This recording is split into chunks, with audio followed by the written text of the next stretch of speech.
All right. All right. We seem to have all of the Finance Committee members present, so I'll call the Finance Committee meeting of 27 April to order and note that all members are present and accounted for. We have a set of minutes to review from our last meeting, and I would accept a motion to approve or amend the minutes as submitted. I'll move approval of the minutes from the Thursday's meeting, or Wednesday and Thursday, isn't it? No, actually, these are the ones from, oh, yes, right, Thursday, yes. Thursday's meeting, yes. Any discussion? All in favor signify by saying aye. Aye. Aye. The ayes have it. All right, next item on the agenda. Oh, we have to approve the agenda. So I'll accept a motion to approve the agenda as submitted, which is basically the legislation and then general discussion. I'll move approval. Fred? Fred moved it. Sheila, all right. I'll second. All right. All those in favor signify by saying aye. Aye. Aye. The ayes have it. All right, first item on the agenda is 01620, which is the appropriations ordinance. And it has several pieces to it. Jody, would it be appropriate for you to walk us through this, either you or David? I can walk you through it. If you got 01620 in front of you on page 1, of course, it starts off with talking about the purposes of the levy, which is to adopt the annual operating budget, the capital improvement program, and appropriating all the funds for the next year, the next fiscal year, and then levying and imposing a property tax. So that we start out in section 1 by stating the total appropriations. The total appropriations is the spending authority we're giving to the general fund for the FY21 year.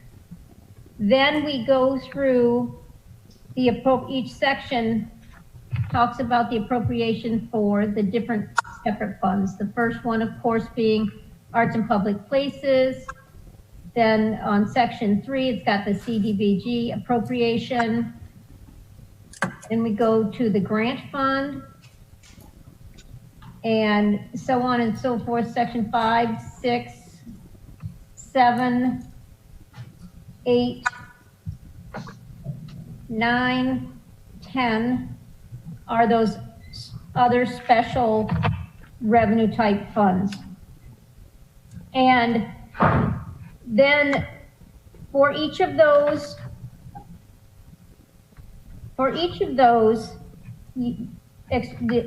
sorry, let me go back to section 1. Let me back up and go to section 1. So in section 1, it talks about the general fund, and then it refers to Appendix A. It says for the purposes listed in Appendix A. And if you go to Appendix A, it lists each department and provides those categories: salaries and benefits, contract services, supplies and other costs, capital outlay if applicable. It outlines those categories and the total amount of appropriations in each of those categories for that department. So Appendix A is your breakout of the general fund appropriations. Okay, I don't have an Appendix A. I don't either. I have an Appendix B, but not an A. I've got it attached to what Jody sent us the other day. It's not attached to the legislation, however, right? Because that's where I'm looking and it's not there. I think Takia's checking that right now, see if it's on there. Well, we have it in front of us on the screen, and I assume we can. It's on there, and I've sent it in the email when I sent the 016 legislation to you. Okay. But Could you resend it now, please? And it's on the screen, so I'll send it to you right now. It's on Legistar also. Let's see if I have it in my stack.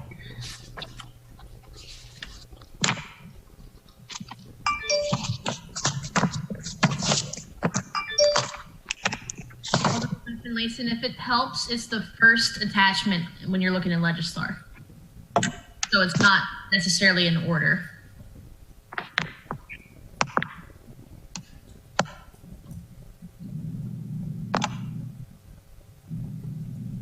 Okay. All right, well, we have it in front of us. Where am I?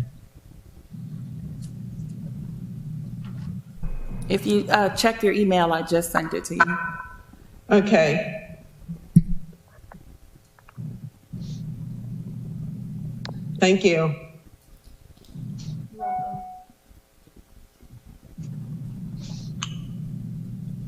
Okay. All right. We're caught up.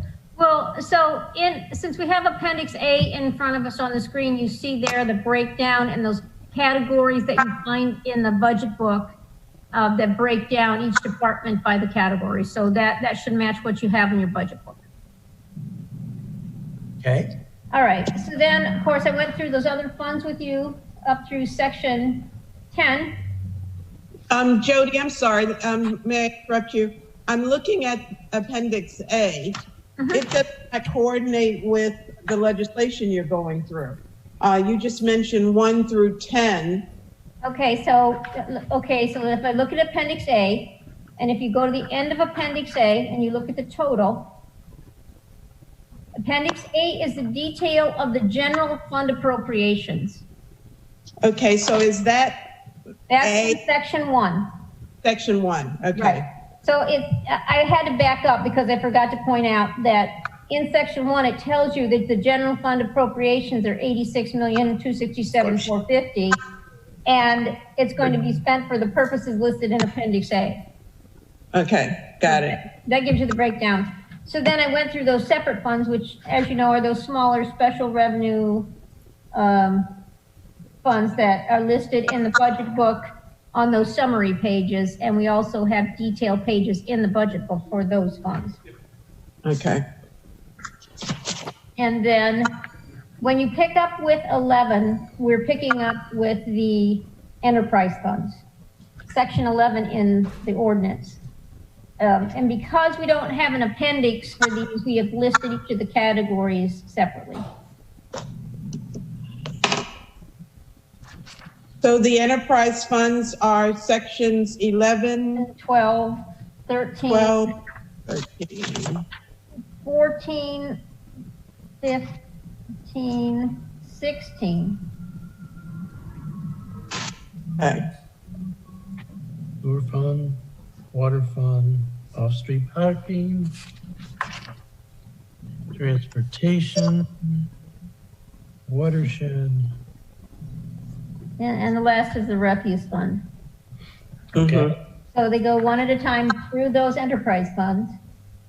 Then in section 17 and 18, we have your self-insurance fund appropriation and your health insurance fund appropriation.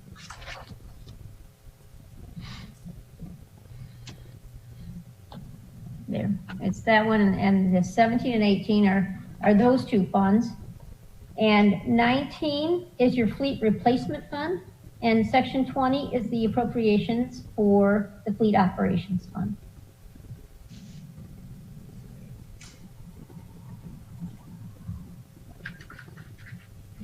Okay, so fleet replacement buys the vehicles or pays for debt service, and the Correct. fund operates, does the maintenance and repairs. The Correct. operations. Correct. Right.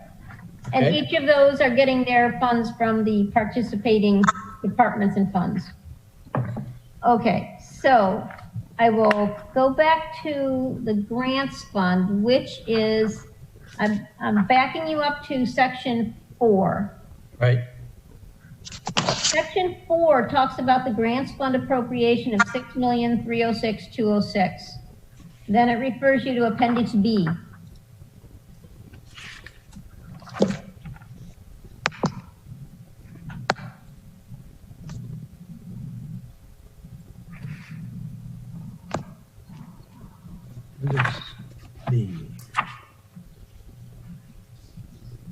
And I see Julian's trying to find it here, so I'll wait till he gets it.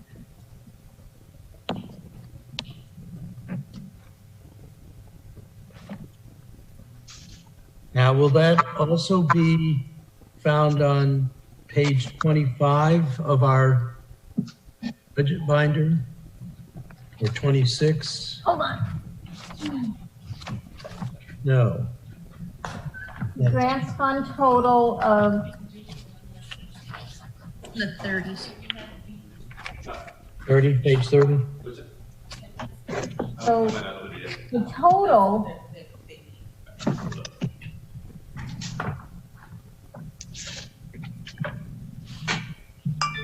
Okay, so I'll have you open your if you want to compare the numbers, open your budget book to page 29. All right. Oh, there it is. And then Appendix B. Okay, we have Appendix B up. What this does is if you go down to the bottom of Appendix B,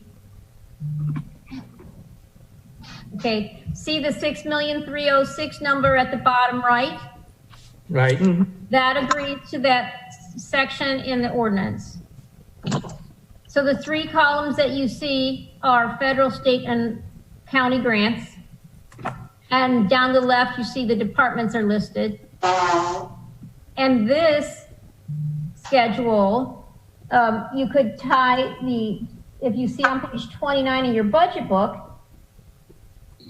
federal, state, county lines should agree to these totals that are the bottom of these columns. And they do. And they do. Okay, so that's what this schedule is, the legislative breakdown of the different grants by department, by source. And you see the breakdown in the budget book. There's other pages in the budget book where grant fund expenditures are shown in total.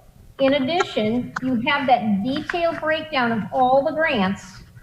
Is that what you were pointing us to, Katie? Yeah, so if you go to page 30 and on, you see the detailed grants that are listed here in your schedule. Like burn grants and all of those. Yeah, so this detail is all in your book, but in order to make it a part of the legislation, we have made this appendix a part of the legislation. Okay. All right. So.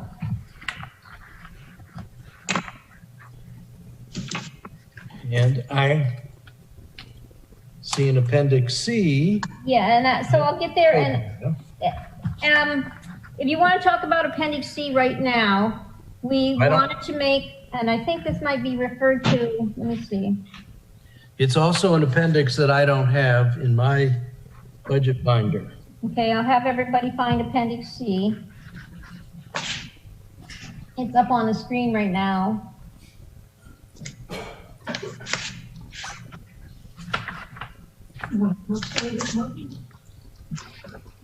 Revenues and appropriations.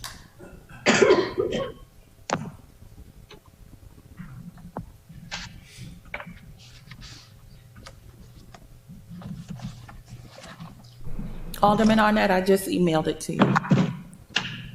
Okay, let's see.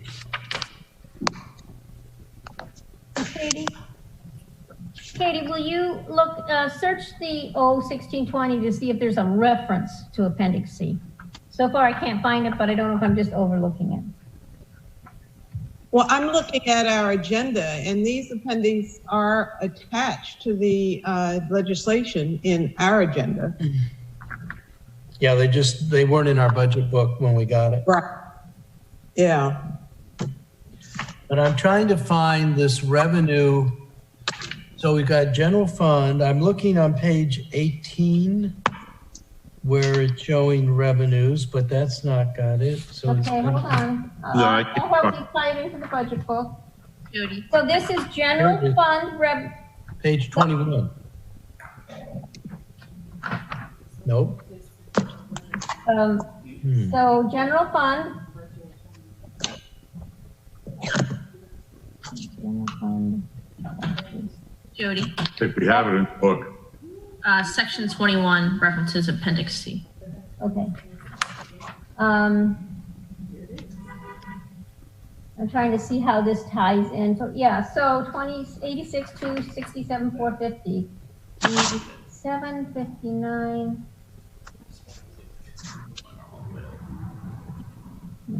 Okay, so I do see on, okay, 86. 759. All right, so when you look at page,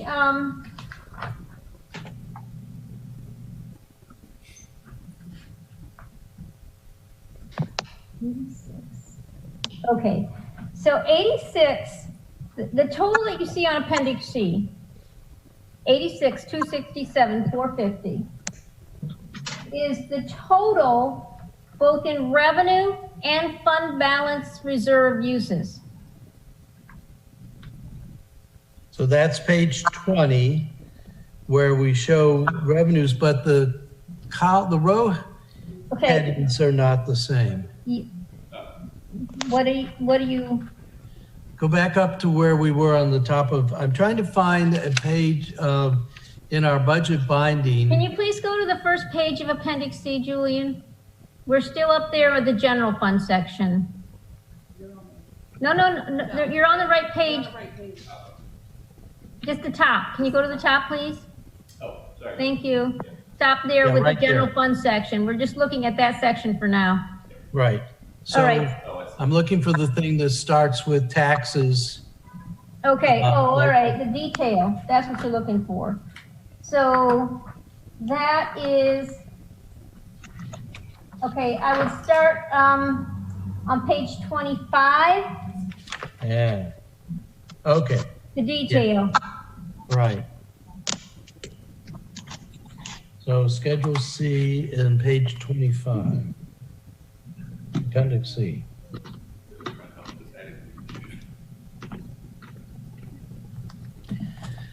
All right, ready? General fund review detail, is that? Yeah, general fund revenue detail. If you're if you're on Appendix C and you're looking at these detailed revenue items, and you go to page 25, you'll see there the total taxes line 57053. So my problem is I can't print out Appendix A and Appendix C, so I'll have to look at this after the fact. Okay, and then if you go down these categories on Appendix C, agreeing to these subtotals on page 25. I hope they do. I'm Yep. hoping they could share. They should. No, I think they do. Yeah, I'm They looking- do. They do. Yeah. So what you see, it gets you through the revenues category here on Appendix C, where we're just talking about pure incoming revenues. The bottom three items on Appendix C for that fund are fund balance appropriated, capital reserve fund, budget stabilization, and one-time uses. And those are the planned uses of fund balance. So the top section is the regular revenues, and the bottom section are the fund balances that have been appropriated. And this other revenues is actually the transfer from fund balances. When you say other revenue, The 3,262,200. no. If you look at the bottom of that page 26 in your budget book, Right? note that it only gets you to 82,759,800. Okay, Yeah. that only gets you to 82 million. Those last three items, fund balance appropriated, gets you to the 86 million. So what is in other revenue? So in other revenue, most of it is the administrative reimbursements coming back to the general fund from the enterprise fund. Oh, even. And then there's a category, other miscellaneous, and I'd have to go get the details out to break that out for you. Yeah, okay, so I'd like to. Probably 3 or do that. 4 line items go into that. Because as Sheila and Fred will remember, not during this administration, but past administration, that was always something we had to pay attention to. And one of the things that we needed to pay attention to, and I think Jody made a correction to this, was that the enterprise funds were over reimbursing Correct, the general fund. correct. So it would be good to see a breakout of that 3 million. Well, the 2,000,009 on page 26, the 2,000,009, that only has the administrative reimbursements. Though a detailed listing would show you which funds they're coming from. Right. So we need. Yes, and 18, I think 18 was the last year. It was really, really high. Right. Enormously high. So just it would be nice to see that broken out into its constituent. Okay. Well, that's something we're working on. Okay. Thank you. Alderman Arnett, can I ask just a big picture question while we're on page 25? It's Ellie. Yes. Hi, Ellie. Hi. So on page 25, as far as revenue, big picture here, it appears that we are projecting that our property tax is still going to increase $2 million. Yep. Correct? And why? Because we went through our 3-year reassessment 2.5 years ago, and it took effect for what would have been our FY19 budget. And that phases in that big increase. If you remember, not only was it a big increase in assessments, there was an increase to the tax that year. Oh, yeah. And that total increase for assessments takes effect over 3 years. 3 years. So, yeah, so the state is phasing in the increase to the assessed value. And this is FY21 is the last year. So we know what that's going to be. Okay. Not going to change until FY22. Okay, and to FY22 is not good. Okay.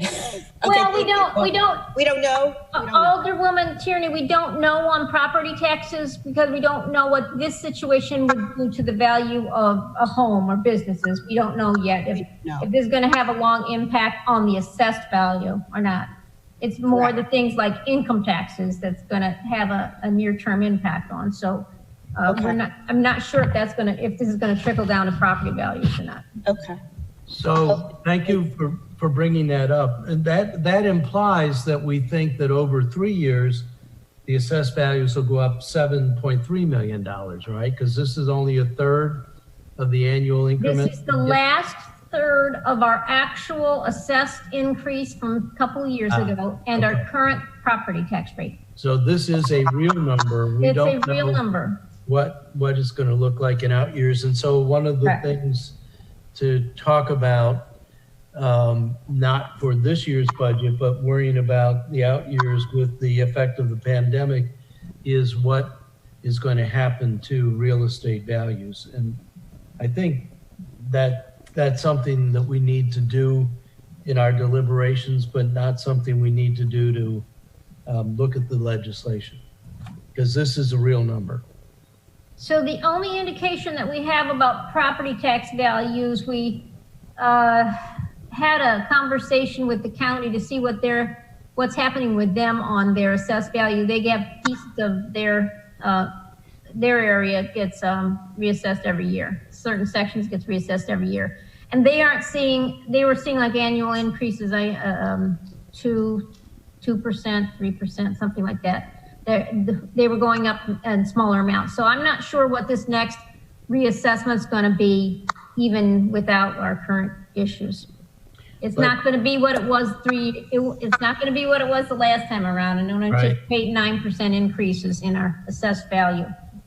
But even sticking with page 25, looking at what we actual for 19 and then budgeted for 20, we're showing a decline for projected for 20 and a decline, again, small, although it is, for what we're thinking 21. Why are we thinking it's going down? What are you looking at? So I'm looking on page 25 and I'm looking at the, I'm looking at personal property tax. I'm sorry. Oh, yeah. That personal property taxes, we've had some, over the last couple of years, some businesses have moved out of town. And the personal property tax numbers, some of them are going down. Some of them are staying flat. Okay. All right, well, that's not, we're talking about the legislation, so that's a different. Yeah.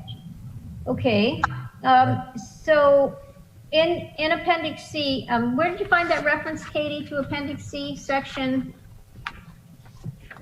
21.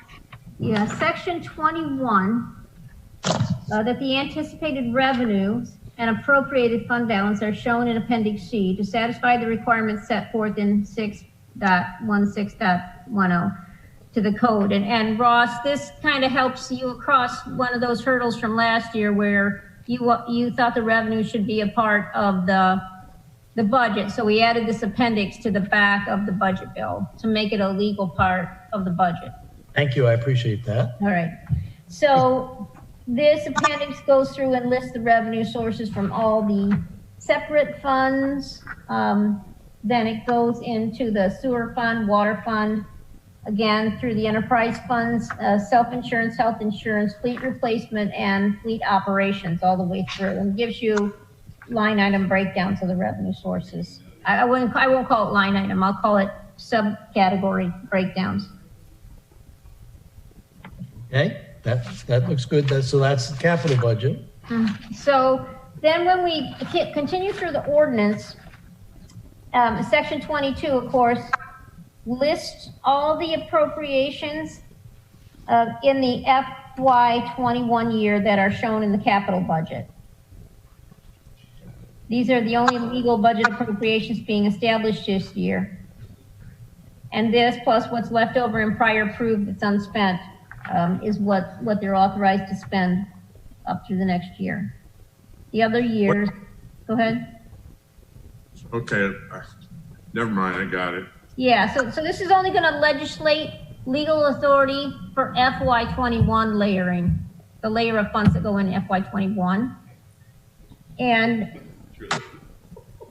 then it talks, the section 23 talks about the reduction for Hillman that we took out. Jody, may I ask, is the maintenance facility number 12 on this list, the 6.2 million? Correct, that is the maintenance facility. Okay. Yeah, that's the extra funding that went in. And again, these would cross-reference to the capital budget book if you were to go through the projects and see the amount of funding added to 21 should agree to these numbers. Okay, didn't we approve this previously? So what you approved was changing the description of the capital project to allow us to look at Hudson Street. Okay, so this is, and this number does tie into the numbers that you saw in the staff report and fiscal note for that legislation. That's why the number looks familiar to you. And so this is that number added to the budget for 21 so we can finish the project. so if we go to the CIP book, we'll have the total number there. Right, well, this 6250 is added to, yes, added to the 21 year, and then you've got that grand total because there's an amount in the prior approved column in the budget book. That's still, Okay. there's some unspent there. Great, thank you. Mm-hmm. Just, Dave, I need to make sure it's in there. Yes, we gotta Yep. get this finished. All right. All right, and so, like I said, section 23 takes that $1,550,000 out for Hillman. If you recall, we moved 50,000 of that into the city manager's budget for consulting services related to the project. And the 1.5 million was the resiliency financing, which we have removed. Let's see, the next one, the section 24 here just establishes that the capital improvement program for fiscal years ending June 30, 22, June 30, 23, 24, 25, and 26, as described in Appendix D, is approved as constituting the plan of the city to receive and expend funds for capital projects. Okay, and should we have an Appendix D? Because So there is an Appendix D, and what it is the pages from the capital budget book. I think in that one, I decided not to reprint it and for me, because it was simply the pages of the budget book and I already have the budget book in my binder, so I didn't reprint it. But the appendix should be up there. Here, it's on your screen. okay, So it should be out on the website. That's And what it exactly does where- is, for instance, this is Bar Bud. If you Right. scroll down, Julian, could you scroll down to the bottom of that page there, stop there? And then you notice the Bar Bud number for 487,200 is the amount in the 21 column there. Right. So when the public looks at the legislation, they'll have Appendix D. Right, We have it elsewhere in our binder, but they'll have it actually online. right. And these are incorporated as a part of the legislation to show this is a part of our plan. So far, it's making a lot of sense to me. Okay. I agree. All right, and so the next section,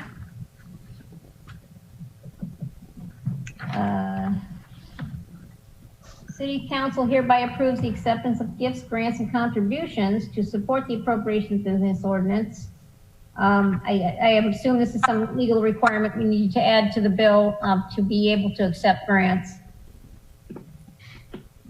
Section- Yeah, I don't remember this language before, but frankly, Jody, we've never had anyone walk us through the legislation like you're doing right now, so. And I don't know if this was in last year, but it looks like it's establishing authority for us to apply for grants, filing of grant applications, all understanding and assurances, and that it directs and authorizes the mayor or the mayor's designee to act in connection with the application and to provide such additional information as may be required by the application of the grantor. It's just a general authority for the application of grants. So committee members, maybe we want to just get a comment from the city attorney, Mr. Lyles, on section 25. It looks perfectly harmless to me, but it is something I hadn't paid attention to before, if we've even seen it. Well, I guess my question is, we have a process in place. We do, but what this is, okay, go ahead. I'm sorry, you didn't finish your question. That Finance Committee is not part of the process according to this section. Currently, if there's a grant that's going to be applied for, then aren't we notified as the Finance Committee in preparation for the expectation of the monies and knowledge of whether there is a necessary match or some other responsibility? So I understand that years back that every grant before application was going through the Finance Committee at least. I'm not sure if it was going through council, and this is just my what I've heard from conversations. That was streamlined at some point so that the application process didn't require the approval because that was tying things up. And as you may know, a lot of times the grantors are like, you've got to get your application in right now. And it made it a little cumbersome we'd miss deadlines if we didn't get it into the committee ahead of time. So what we've done now is, for instance, what you see in the legislation here, the list of grants, those are grants that you're providing authority for us to receive and spend. But in the interim, if we got extra grants, we always have to come back to you to get supplemental appropriations. So you do have, if there's anything new that's added to the list, you will have final authority when we come and ask you for a supplemental appropriation. But we not- also had go ahead, Jill. But not until the grant is awarded. If we know we have been awarded a grant, not necessarily received, but have an award that we've received, we come to the Finance Committee and ask you to recommend to the council that we get supplemental appropriations for that award. And at that time, you could say, I'm sorry, no, this is not something we want to do. You have that option. What we had was sort of a task, and this doesn't allow for it, as Sheila said. We had someone go out and get a grant commitment that required a large city match that wasn't appropriated. And so we wanted some sort of a safety net to keep people from doing something like that. Otherwise, you're right, we can't hold up grants, and particularly last minute. Quite often we hear from Dave Mandel, we have a chance to get this because they have extra money, and so we went for that grant, which of course we don't want to dissuade, although I do think we need to talk about our heavy reliance on grants. But in any event, I think we need to, committee, I think we need to understand this a little bit better, and maybe have a discussion with the city attorney about exactly how all this applies to current processes. And it's possible this section has been in there every year, and You're absolutely right. not having to go through this and section by section, this may be something that's been in there, just provides the general authority for Right. the mayor or the mayor's designee to apply for grants. And like I said, you would always have the option, when we see the application, we circulate the application internally. And one of the questions I ask is, if you're gonna have a match, where's your match coming from? And Right. they'll point that out to me, and then we will continue to process it. But if there's no appropriation for it and it comes to you and you say that we don't want to use our money for that match, we don't want to use the grant for this purpose, then you would have the option of saying no. The problem with that, which we've taken to heart in the past, is when you get somebody that has agreed to give you a grant and then you come back and say no thanks, it tends to discourage them from giving you future grants. And so, there's always that delicate balance of not, sort of doing something that turns off a potential grantee. I imagine that could also happen if they say, we have extra money, do you want to apply for this extra money? And we say, no, thank you, we don't want to apply for this extra money. Yeah. The next time they might not come to us. Yes, exactly. So it's a finesse thing, but I just think I think we need to take just a little time out to look at this more closely. It's probably fine, but we need to understand it. Or I need to understand it better. All right. Ross, the other side of that is staff time. If staff takes the time to apply for the grant and then we come back and say, nope, we're not going to accept it. I mean, that's kind of a waste of their effort also. Well, and it also is, would be then imposing our opinion as opposed to their professional opinion. That doesn't mean that we shouldn't have the right to do that. I think we do. But I think we should be very judicious and cautious in second guessing, particularly as you say, they've spent the time, and we seem to have a very efficient process for generating grants. $6 million worth of grants, $6+ million is a lot of money. That's good. I think our intent should be clear. It's not to control, but to simply be aware for the most part. Yeah, although we do have the right to control. I wouldn't just cede that, but I think we should exhibit some self-control. But we'll just get another deeper look at that section. I don't think it's a deal killer for me, but I just want to understand it better. Okay, so going on to section 26, this is where we set the tax rate, and it's the same as last year and the year before, so that's not changing. Section 27, it's the duty of the Director of Finance to collect all sums set apart for the several funds, to keep receipts. Again, this is just like legal authority stated here. Section 28. Is there a reason, do we have to reauthorize this every year? Or That I don't know where that comes from. It may be that that's a part of the code, and it requires that the finance director have the authority to levy taxes and collect the funds. And then this other one sets the past due rate at 1.5% per month on the taxes. And then the last one is just a general statement for the ordinance. So wait a minute. This is, What is the pass-through rate? what this is the taxes, it says the taxes levied by this ordinance remaining unpaid on October 1, 2021, except for taxpayers who elect to make a partial payment before October 1. So this is, because I make a partial payment. Okay, so what I'm wondering is the taxes levied by this ordinance remaining unpaid on October 1. I'm wondering about 2021, if that should be 2020. except for taxpayers who elected to make a partial payment. I'm thinking, is this not referring to the taxes are due? They're levied on July 1, they're due on September 30th. And this section 28 probably should say, if it's unpaid by 2020, you can pay the second part with the second in December, right? Except for you have to pay 1.5% per month. Okay. And I think what I'm thinking is, I'll have to check and make sure that there's not something I'm thinking incorrectly about, but this may have to be changed. Yeah, so again, we can We'll be talking about this October, which is Right. October 2020. But I want to check on that again with the attorney, see if we need to change that date.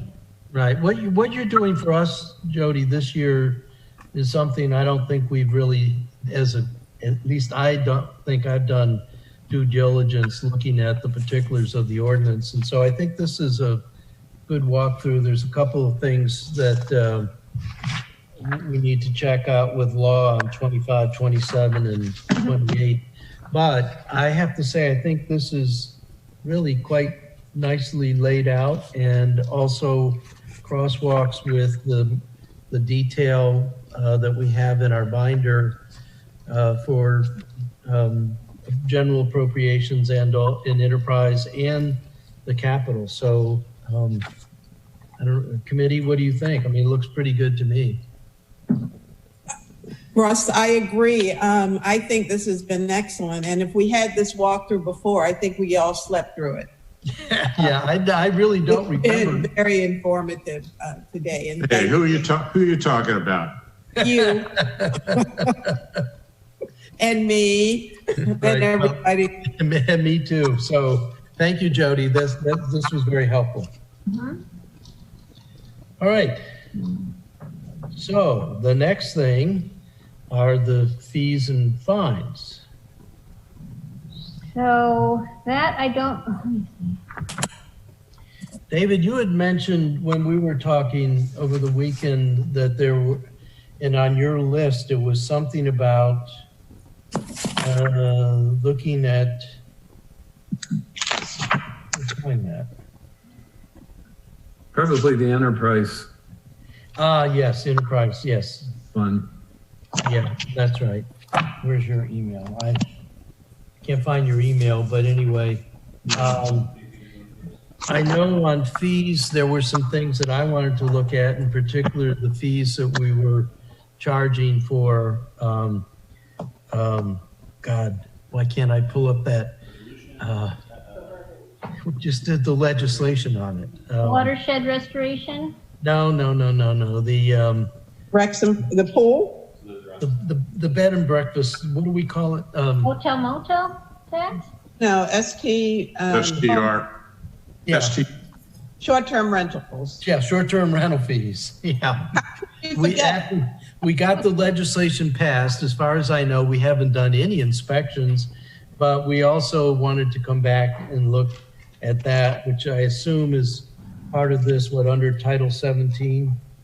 But I will admit to my colleagues, I haven't walked through this, and I certainly haven't compared any fee changes from last year. Is there a schedule from finance or from the city manager that would, I guess if there's a change from last year, it would be highlighted in bold or strikeout, right? I'm not seeing any changes. So that's another question. I would think that changes would be shown by a strike through and a replacement, All right, but we and have to, I don't have in front of me a schedule that shows anything that's different on here. yeah, I don't see it yet either. I'm up through Title 17.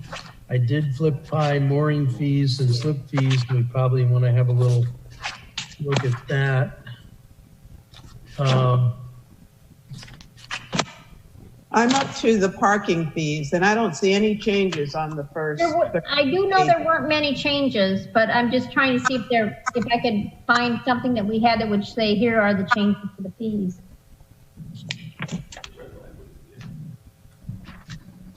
Is this in our budget book also? Yeah, but it's resolution, whatever it is number. It's R26-20. Well, I've got that, but I was looking in the budget book. If you go in Legistar, there is a red line version,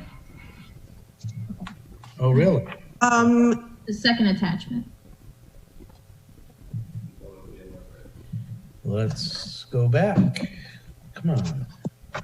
The first change Up on the screen right now, the red line.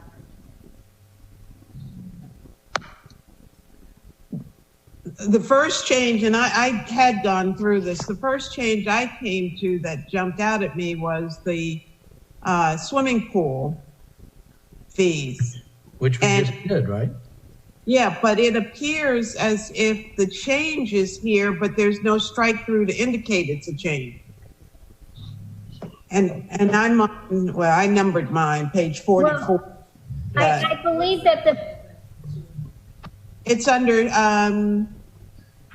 Pip Moyer Recreation Center, summer programs, and then it's swimming pool. so I believe we developed this fee schedule with the new fees in it because you're considering those at this time. And by the time this takes effect, those would be in effect. So see the red line out the front, out at the side there, new fee, need ordinance authorization. So we're just calling to your attention that by July 1, those new fees would be in effect. And if those new fees that we've given to, proposed to you in the other legislation are changed, we may need to edit this document. So committee, we do have that red line attachment. And there are certainly throughout here changes that show up on that. Annual fee for trash collection is going up and so forth.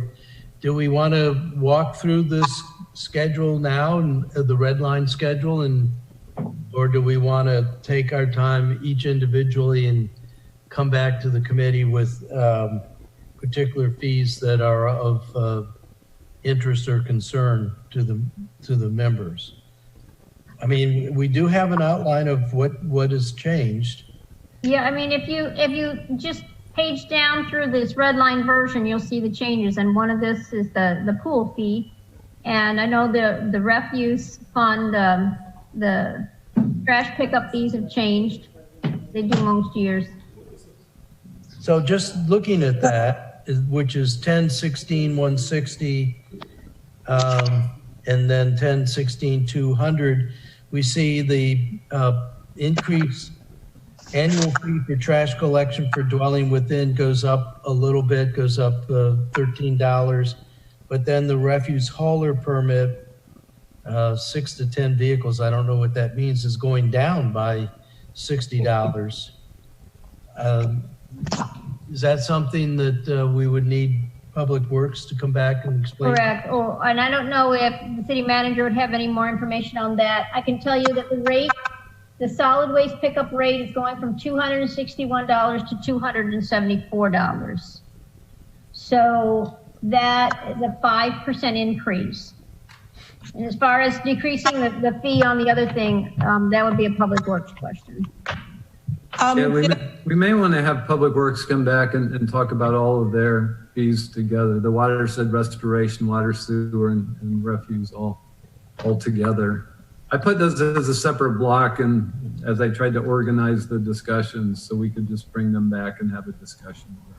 And I think it would be useful to have the current rates, the whole rate table in front of you and the new rate table, because when I give quotes on how much the fees have increased, I'm giving you the standard fee for a household, or on the water and sewer side for the standard meter size for one residential unit. So I'm not giving you the whole picture on the fees. So that's another good reason to have Public Works back. Is I'm wondering, I've heard two different things about now is the perfect time to do construction projects because people need work. On the other hand, I've heard that with the virus, people are becoming much more conservative about getting into public works projects. And so I guess I'm thinking that we could also talk to Public Works and you, David, about what we think is going to be happening to these things. Now, fees, in theory, if people aren't doing work, then we're not bearing any expense. And so it should really be budget neutral, and particularly budget neutral if the staff that would have been working on those things have other work to do. So if our fees are set properly, and for things like trash, I think they're impacted by our contract, and for other things like water and sewer, they're impacted by our rate study. So we have to presume that they're pretty appropriately set.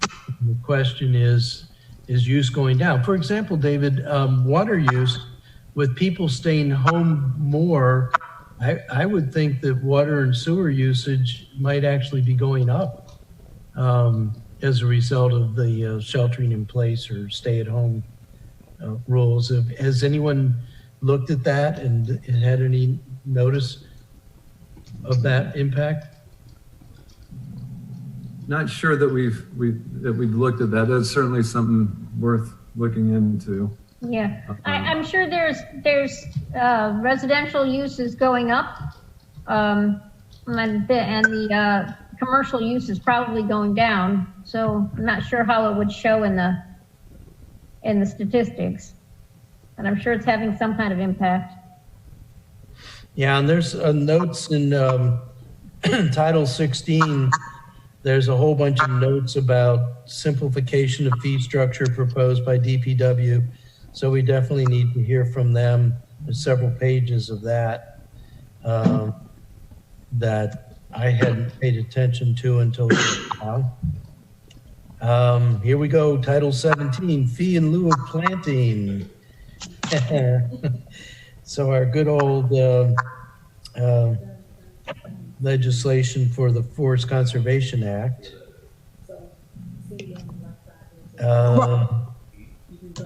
Ross and Jody, did I hear one of you say, or Jody, that there is a list of all the changes? Because I put out the 50-some pages, but it's not the red line copy, and I'm not going to print this all again. I need a list of the changes. I went through and highlighted the ones I recognize. But if we're not going to go through them, which I would prefer we go through the changes, so we know who needs to come back to us to explain what the changes are. Okay, so I don't think we've prepared anything like that yet, like a 1 page with what's changed, but we can prepare that for you. And then for the next meeting, maybe on Wednesday, and have the departments like DPW come back and talk about it. Well, we have this whole list of red lines. It is part of, it's attached to Granicus. I'm now looking at a whole bunch of red line fees for parking. So we need to have SP Plus or transportation.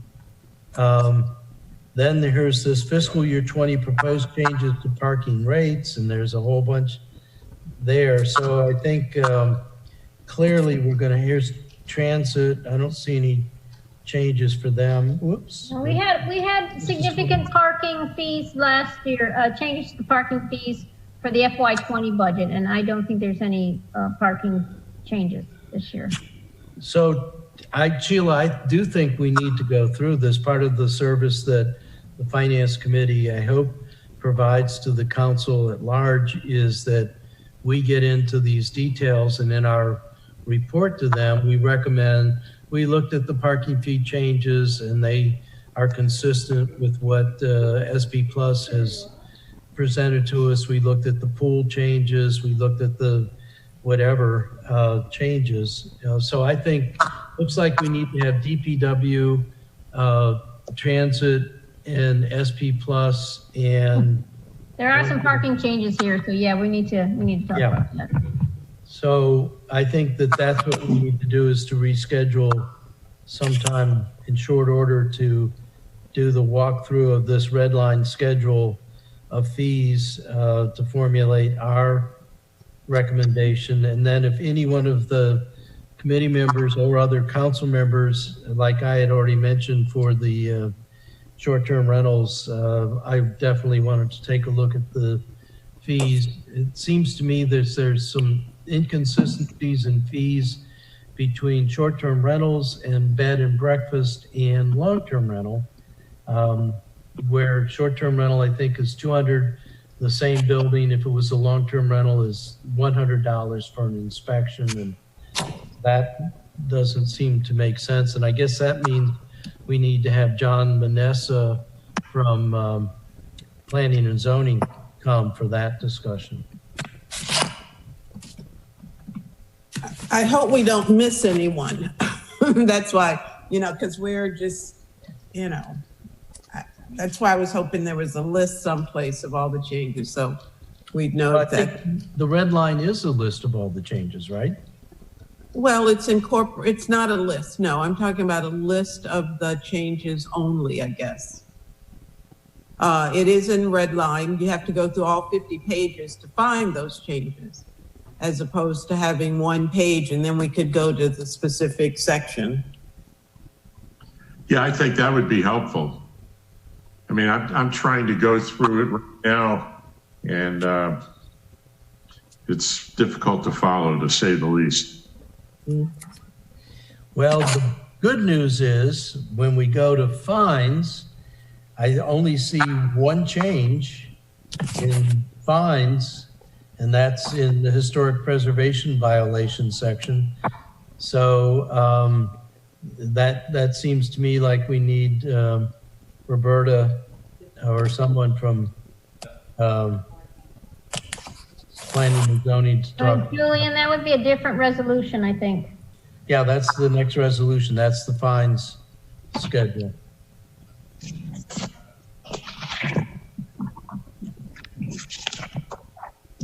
So we're going to come back to fees and with a list of changes so that we can act on them individually.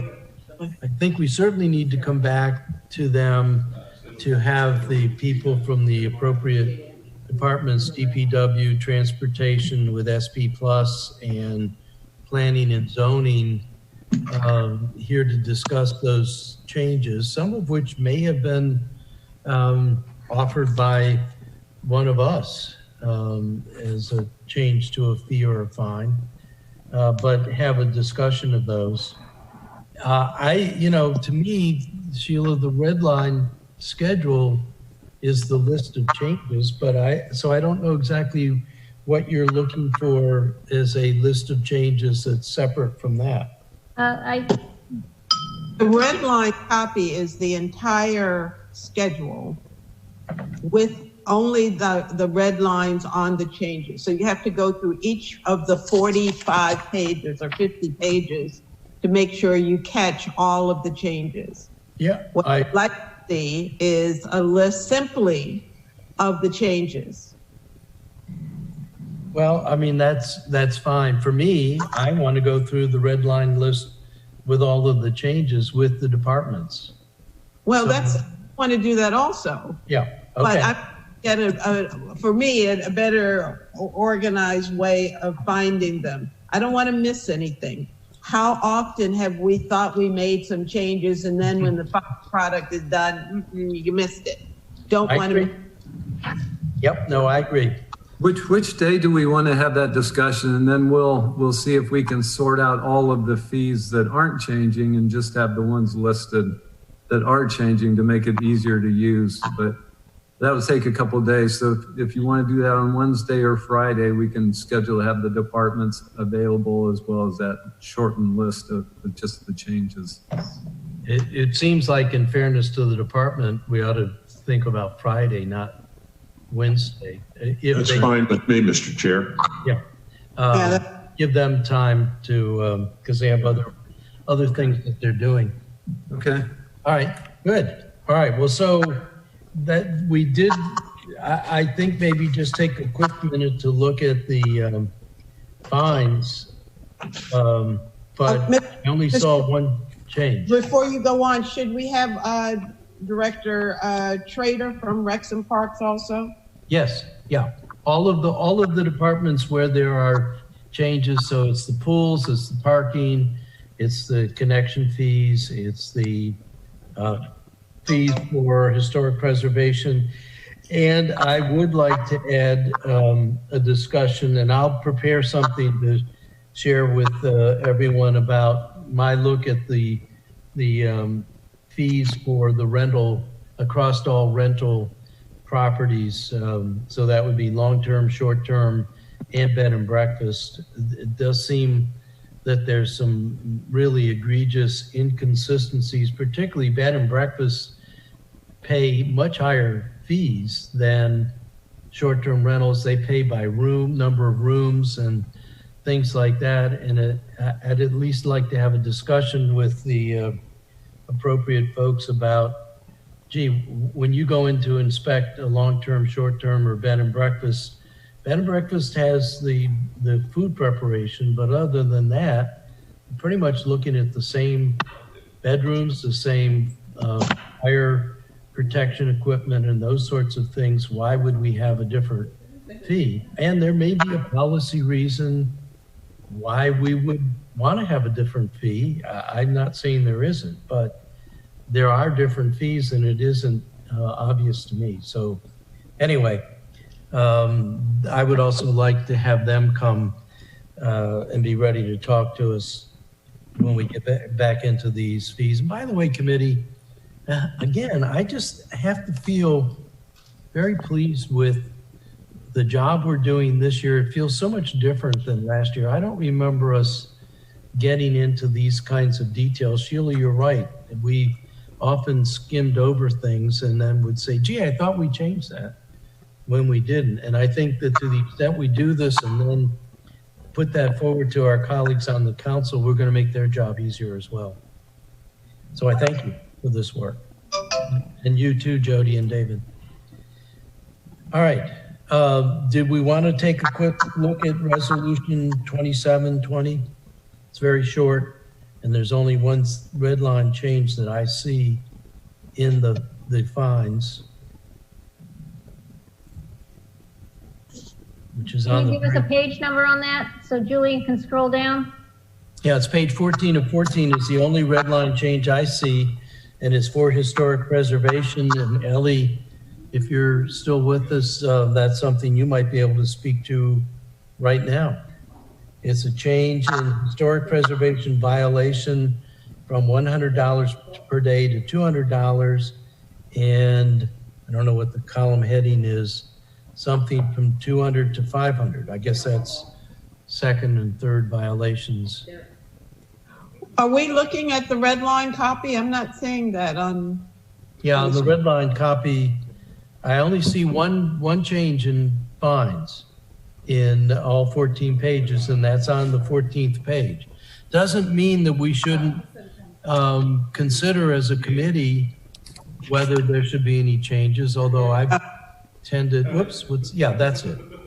That's it on page 14 of 14.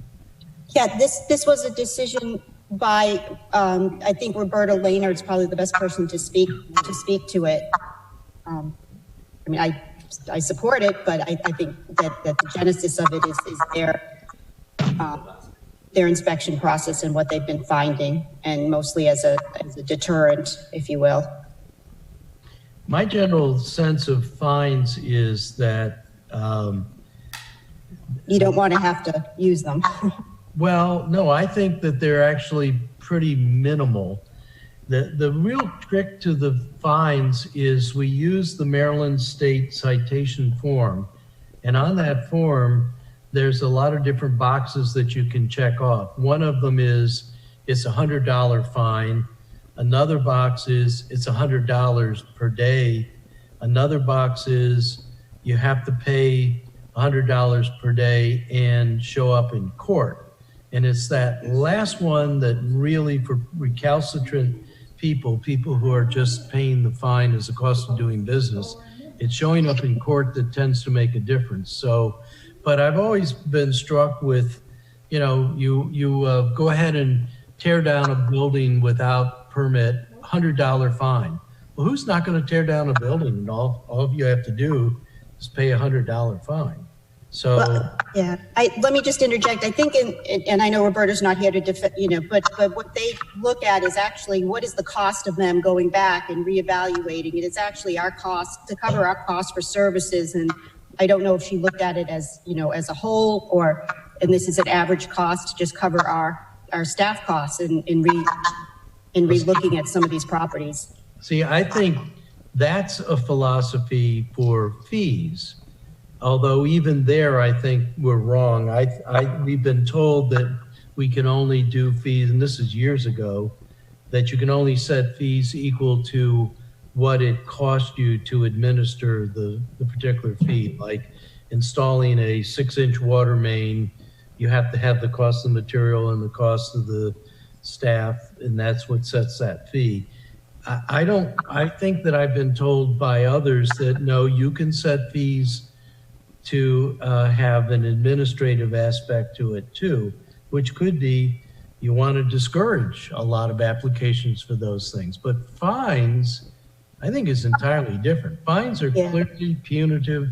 They're clearly to try to dissuade particular kinds of actions and see what. So I see this one for historic preservation violation. This looks to me pretty much like we're saying, we want to stop people from doing this. So we're going to hit them $200 the first time.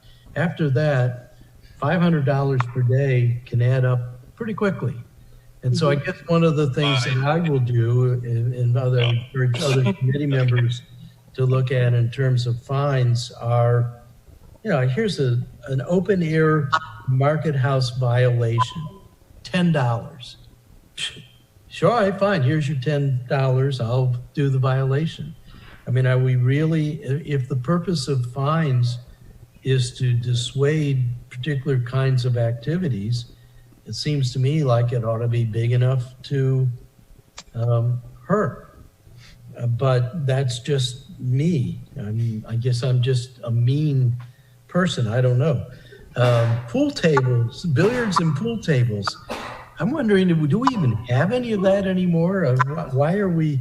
But anyway, those are things that I think when we come back and talk about fines, possibly also on Friday, we ought to do a little bit of noodling around as a committee members. Alcoholic beverages, those are some hefty fines. I don't know if they're big enough or too small, but they're definitely $2,000 and suspension of license. I think that would get my attention. But I only see one change, and that's historic preservation. So what's the sense of the committee on fines? Should we reschedule just to have a more generic discussion and a visit from Roberta to talk about the one change? Or do we want to look at it and see if there's other changes that we might want to recommend to the council at large? Well, I think we have a duty to do that, at least to some extent. So if we put it off until Friday, we can invite, what's her name? Roberta? Yes. To speak to the, and we, at that time, we'll have adequate time to go through and see if there are other changes we'd like to make. Okay, and we'll have to make sure that their schedule meets ours. David? Yeah, and we should probably have the city attorney, if we're going to sort of discuss the philosophy behind, these and increasing them, we should have Mike at that meeting as well. So I'll invite him to come on Friday too. Good, thank you. I agree with you and thank you. All right.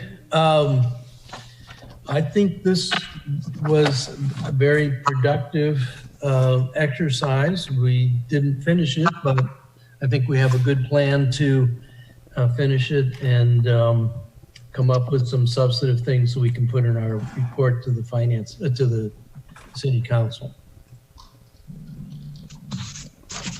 If there's no objection from the committee, I might ask Julian to post up the the list of things, and I agree these are sort of just thrown up spitball wise. Maybe we can go through that quickly. Maybe some of them we can address today, like I'm looking at the unduplication appropriation table in the budget book. That's something we can conceivably have Jody walk us through. But I thought just a sense of this list. I came up with some of these, David came up with others, and there's some things that we also had in the parking lot. So Alderman Arnett, I put together a quick organization for those that Julian has, so he can actually put that up and we could use that maybe as a point of departure. I'm sure that Alderwoman Mason will make it much better, but at least that's a start. Or I might just say thank you and be done. Yeah, right. Okay, so let's look at this. Okay, so we've, I think we've gotten through the appropriations ordinance, except we need 3 things for law to come back and explain to us. We've already got a plan for fees and resolutions. So I think we've kind of agreed that those are things that we're going to do. I don't know how much committee members have focused on this duplication table. It's intriguing to me, and I think that it is important, if I understand it, to relay to our general public. We keep getting castigated. Some of us get castigated by people because the city expenditures have jumped up so much from the glory days of Mayor Moyer, and they have increased, and they've increased more than the rate of inflation would indicate they should increase. But anyway, I'd like to have a discussion of just what these unduplicated appropriation tables mean. I don't know that we have to do it right this second. Staffing, the thing that occurred to me on that was we heard from Archie that the staffing for parks didn't include part-time and seasonal employees, so there was an understatement. And that was important to me because I was looking at the level of salaries and benefits divided by just 7 park staff, $1 million divided by 7 park staff. And when I was looking at the pay grade, the level for them, I didn't see $1 million worth of salaries and expense there. And part of the explanation for that, I think, is we weren't seeing all of the staffing people and therefore staffing costs. And I think one other department, we had the same kind of thing where seasonal, maybe it was harbor master, but I think it was somebody else. So anyway, that's something I wanted to return to. I think it was the harbor master. Yeah. So Harbor Master is a part of Rec and Parks, and they are the department with probably 98% of our temporary seasonal part-time people. Right. So I guess the question is, the table shows 613 staff, but I don't think that's a full-time equivalent table. I'm not sure what's the 613 of what, but I don't feel that it has all of the full-time equivalent calculations for part-time and seasonal people, but I could be wrong. I just want No. If you look underneath the table, this is a count of full-time and part-time positions that are regular stated positions. There are a few in that column of contractual that are less than full-time hours. What it doesn't include is the full temporary employees that Rec and Parks primarily, and transportation, in the transportation fund, they have transportation. Temporary, yeah. So those two have temporary pools, and they have some people that are working regularly as part-time seasonal, but then they have open slots that they fill as needed. And the only thing that we could try to do is take their total salary pool and divide it by an average to give you an FTE approximate. I mean, that's all, that's the only possible way to come up with an FTE is to take their total salary pool, because they pick a pool, a budgeted pool for temporary seasonal employees. And it's a total. Some work. Certainly that would be one way to do it. Another way would be, that you have 10 pool people that only work for 5 months and they only work X number of hours a day, which But give you an it's not- approximate number of hours that then could be converted into full-time equivalent hours. But it comes to the same thing, because there might be 2 people that are working 30 hours a week and 5 people that are working 20 hours a week, and then they may have vacancies that they fill and people will work 10 hours a week. And it's all over the board. So to come to an approximate FTE would be the only way to do it, by using their total budgeted pool. Okay, the other thing, and I put together something which I think has errors that I shared with some of my colleagues, is looking at the staffing summary over time. So fiscal 19, 20, 21. It looks like I had for last year 618, and now we have 613, which is a decline of 5 staff, which, that's what it is, if that's what it is. But it's good to look at this over time, because another thing that we get questions from constituents is, why does Annapolis have so many more employees than Rockville? Well, there's a million answers to that question. There sure are. But at least we have a firm sense of, well, how many full-time equivalent employees does the city of Annapolis really have? I can tick off a comparison because I've looked at Rockville, Gaithersburg, several other of the Maryland municipalities, and none of them do exactly the same set of services we do. Some of them do a little bit more, but most of them don't do nearly as much. And I must say my own personal opinion, not sure they do it as professionally. So for example, Rockville has its own police, but it also uses the county police.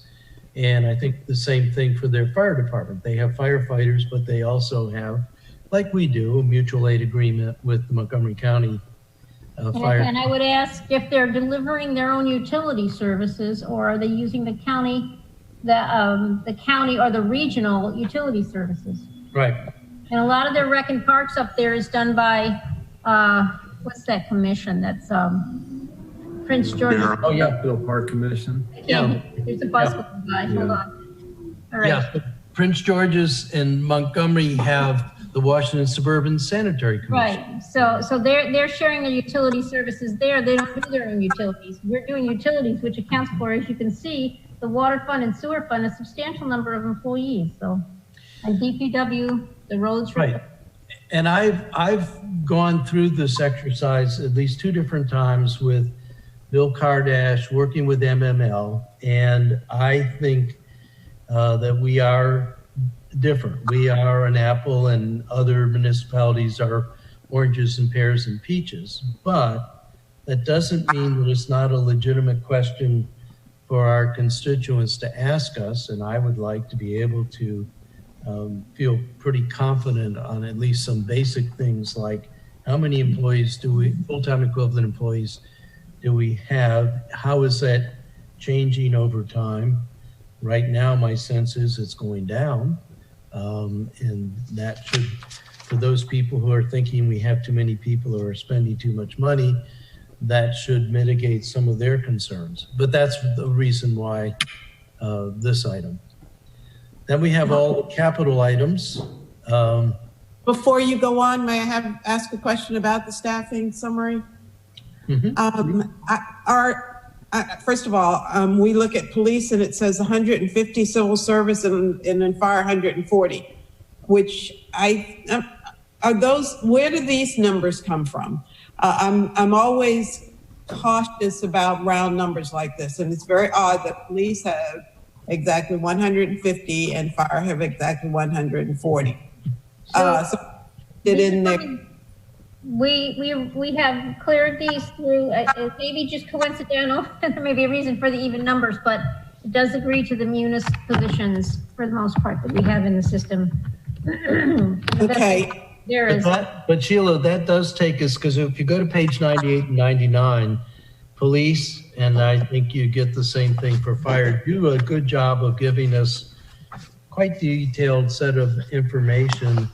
But the numbers don't necessarily crosswalk. For example, on page 99, when I add up the total, I get 175, not 174, and I get some other numbers. So I think that there's some review and refinement of the staffing tables by departments that we need to look at as all part of this. To me, looking at the appropriation budget, you really need to know what the components do. And now we have, I think, a very good system in the performance management. And I think our departments did a very good job of explaining that. You need to know what they do, who does it, and how they're organized, and then their appropriations. And if you have those three things, you know what the budget's doing, for at least for the operations side, the appropriation side.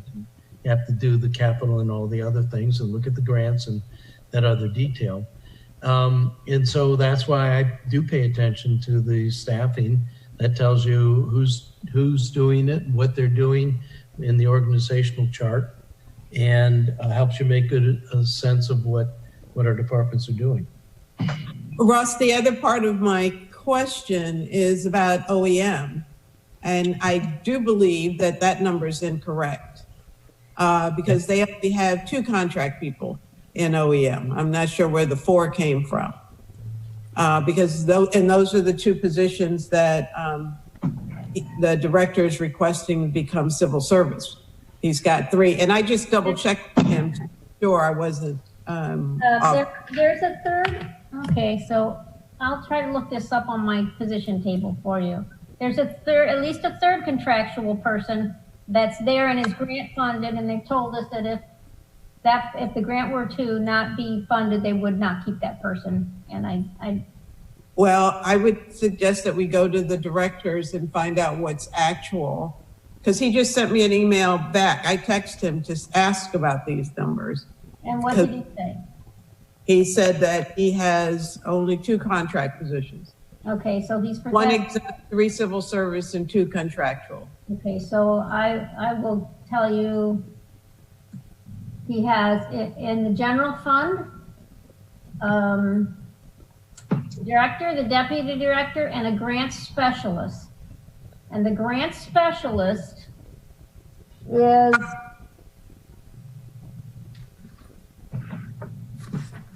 okay, the grant specialist is a civil service. Okay, so there's those 3. Then they have grant funded positions, which I'm looking on my schedule for.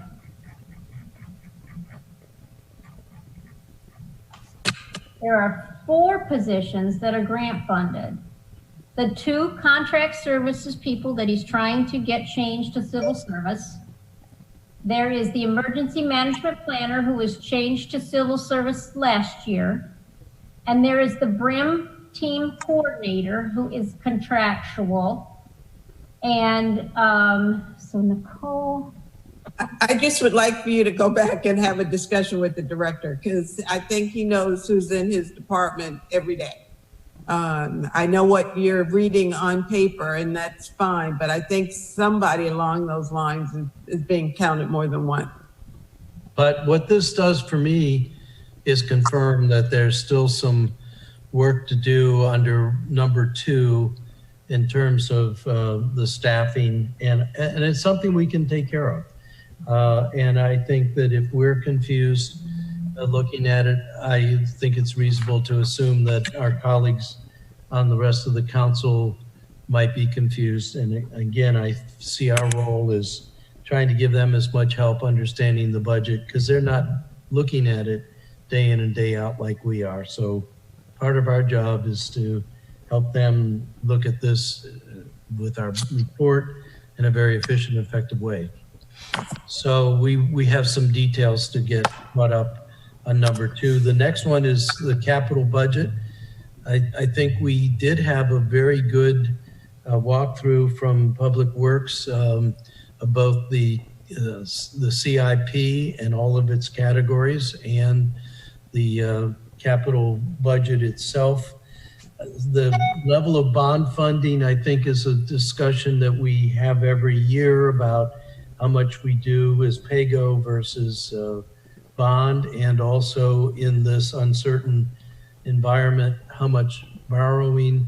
Again, I think we had a pretty good discussion of that, but I think there might be some more discussion just to close all those loops. And then the big thing about the capital budget that is so uncertain is, I think, almost immediately, David, when do we think we'll know more about the RFPs decisions, and when and how is that coming to the council, and how much could it change? It's already changed in that we've moved money away from Hillman Garage and into your budget, but also resiliency. When are we going to find out more of the details on the resiliency, the financing authority? And is that sort of in abeyance because the state didn't take final action? I mean, I don't know, but anyway, it does seem like there's a lot. Yeah, I'll just run through that real quick. So we're in the selection process. We've got the proposals from the 2 teams. We're reviewing those. We expect to make a selection probably in early June, maybe in late May. At that point, we would start the negotiations, contract negotiations. When that wraps up, then it would come to the council for approval, whatever that agreement's going to look like. That would probably not be until, and I'm being a little pessimistic here, but August, September. We think it's going to take a bit of time to negotiate that contract because it's going to be a very complicated contract, something that we haven't done before.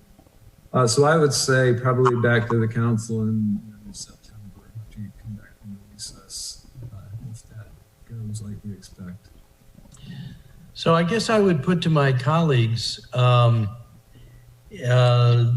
selection and then going into negotiations. What is the sense of the council members about our ability to say, well, that's all nice, but we don't like the cost of it, or we don't like the direction of it.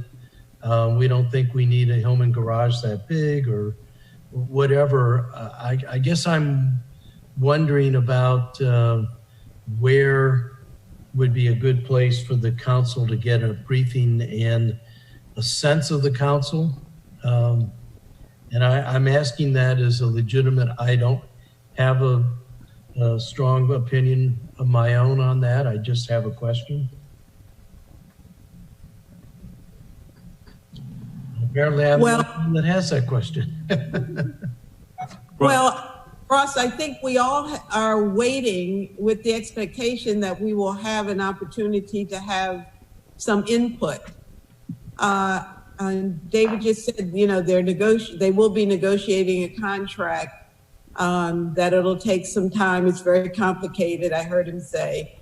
But we don't know what they're negotiating. I would think that something would be brought to us in advance of negotiations, so we'll know and have some input into what those option criteria might be, you know, or we wait until it's all done and then we don't have any input and we have to accept what it is. My hope is that something's brought to us in advance of any negotiations, so that we're clear on what's being negotiated and that we're in agreement with what's being negotiated. Yeah, and this is difficult because a lot of these things, I think, truly are a prerogative that has been delegated to the mayor as chief executive officer. I also think that this is very complicated. I worry about the council sort of jumping in the middle without any being brought along and quite frankly, mucking up the works or not even having an agreement amongst ourselves. On the other hand, I see the potential for a train wreck where we get down to the end, everybody's been negotiated, everybody's comfortable, and the council says, not so much, don't like it. So I don't know where the right balance is, what the right level of involvement is. I fear that bringing it to us a la union contracts, negotiated, done deal, not going to sit well with all of us or with all of our constituents. And so, Well, Ross, what type of a presentation are you looking for? I mean, I don't know.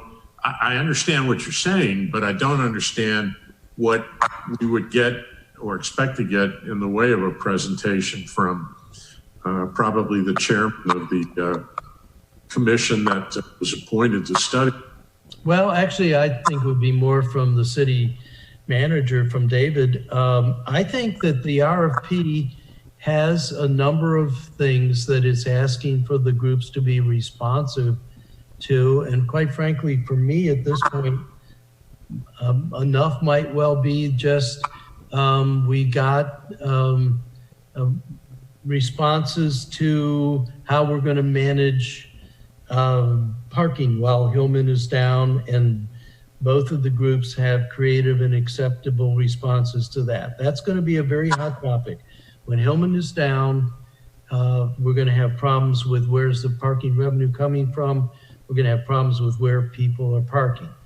Another thing that I think would be acceptable to me, and I'm just spitballing it here, but we're trying to integrate the city dock revitalization with the nuisance flooding and with the sea level rise. And we've gotten creative, acceptable, and responsive things. It'd be good enough for me, David said, and David has said this to me, I think you're going to like it when you see it.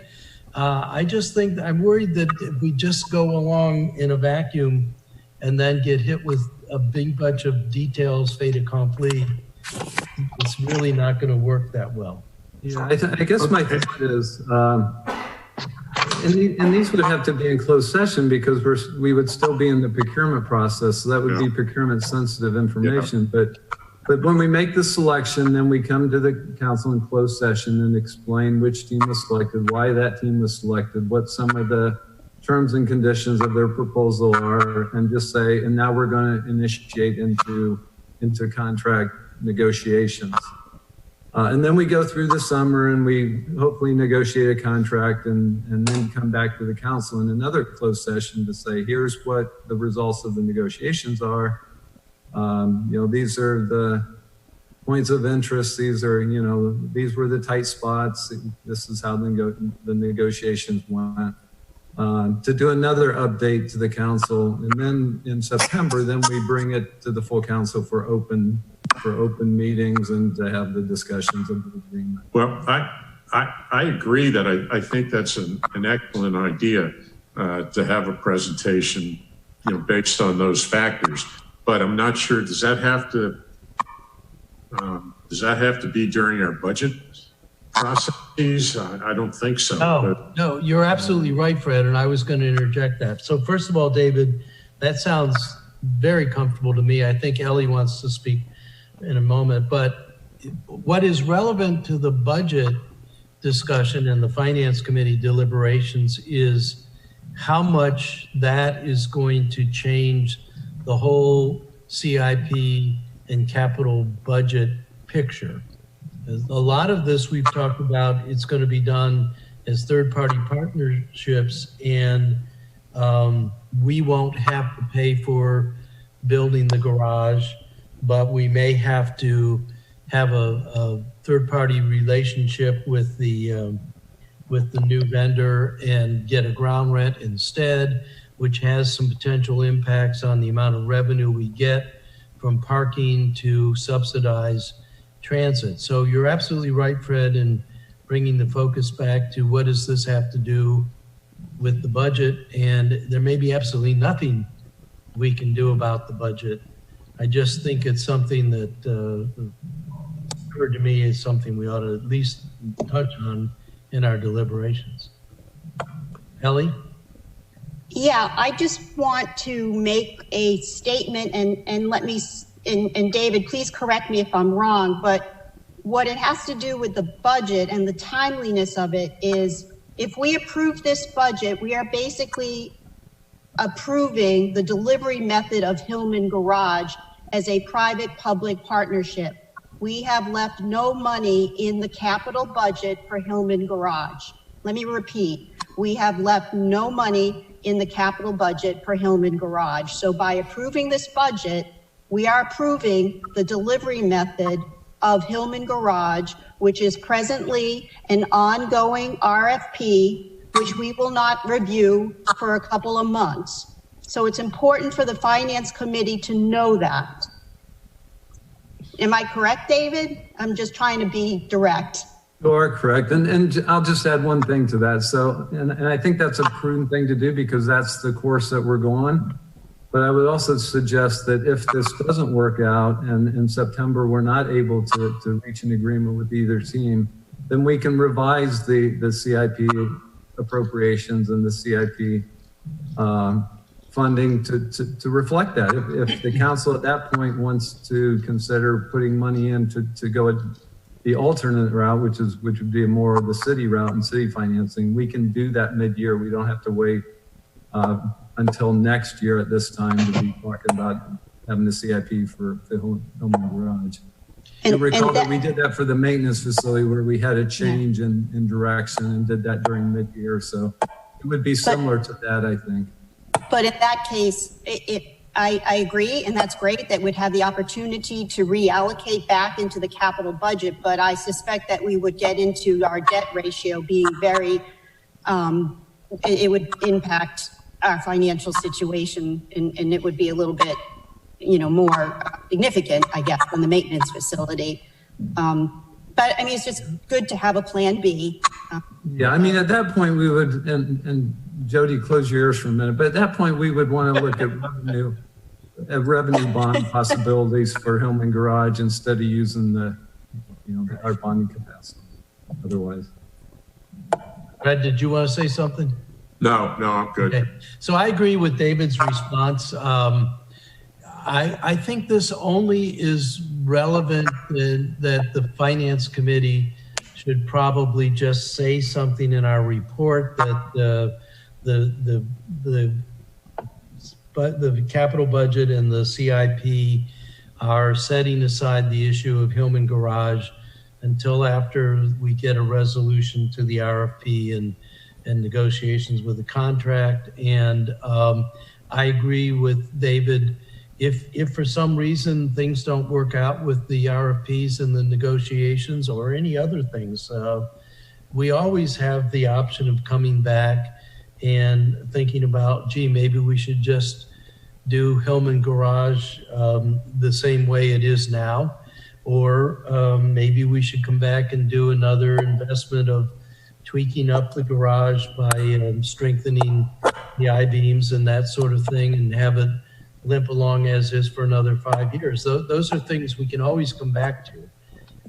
I do think that the city dock plan has momentum, and I think that the RFPs are going to carry that plan forward, but we've been presented from time to time with that whole concept, and we haven't said no to it yet. We always have that right if a majority of us don't want to go in that direction. But right now, we haven't said anything that, as a council, has said, no, stop the press. So we should just let it carry forward. Sheila, were you going to say something? I just wanted to say thank you to David, because it seems as if he's thought it through and he has a backup even. If it doesn't satisfy us, he knows the route he's going to take to go next. And I am very comfortable with him coming, with you, David, coming before us in a closed session after you have selected the partners, and to share with us what's in the agreement and what you expect to be able to negotiate. And then to come back to us again after the negotiations are done. I don't think we could ask any more than that. The mayor is the one who's a party to this agreement, but it would give us all a level of comfort, I think, in having those two presentations. And knowing, and Ross, I think this maybe should be stated in our finance report, that there will be a presentation to the council, prior to negotiations with the awarded parties.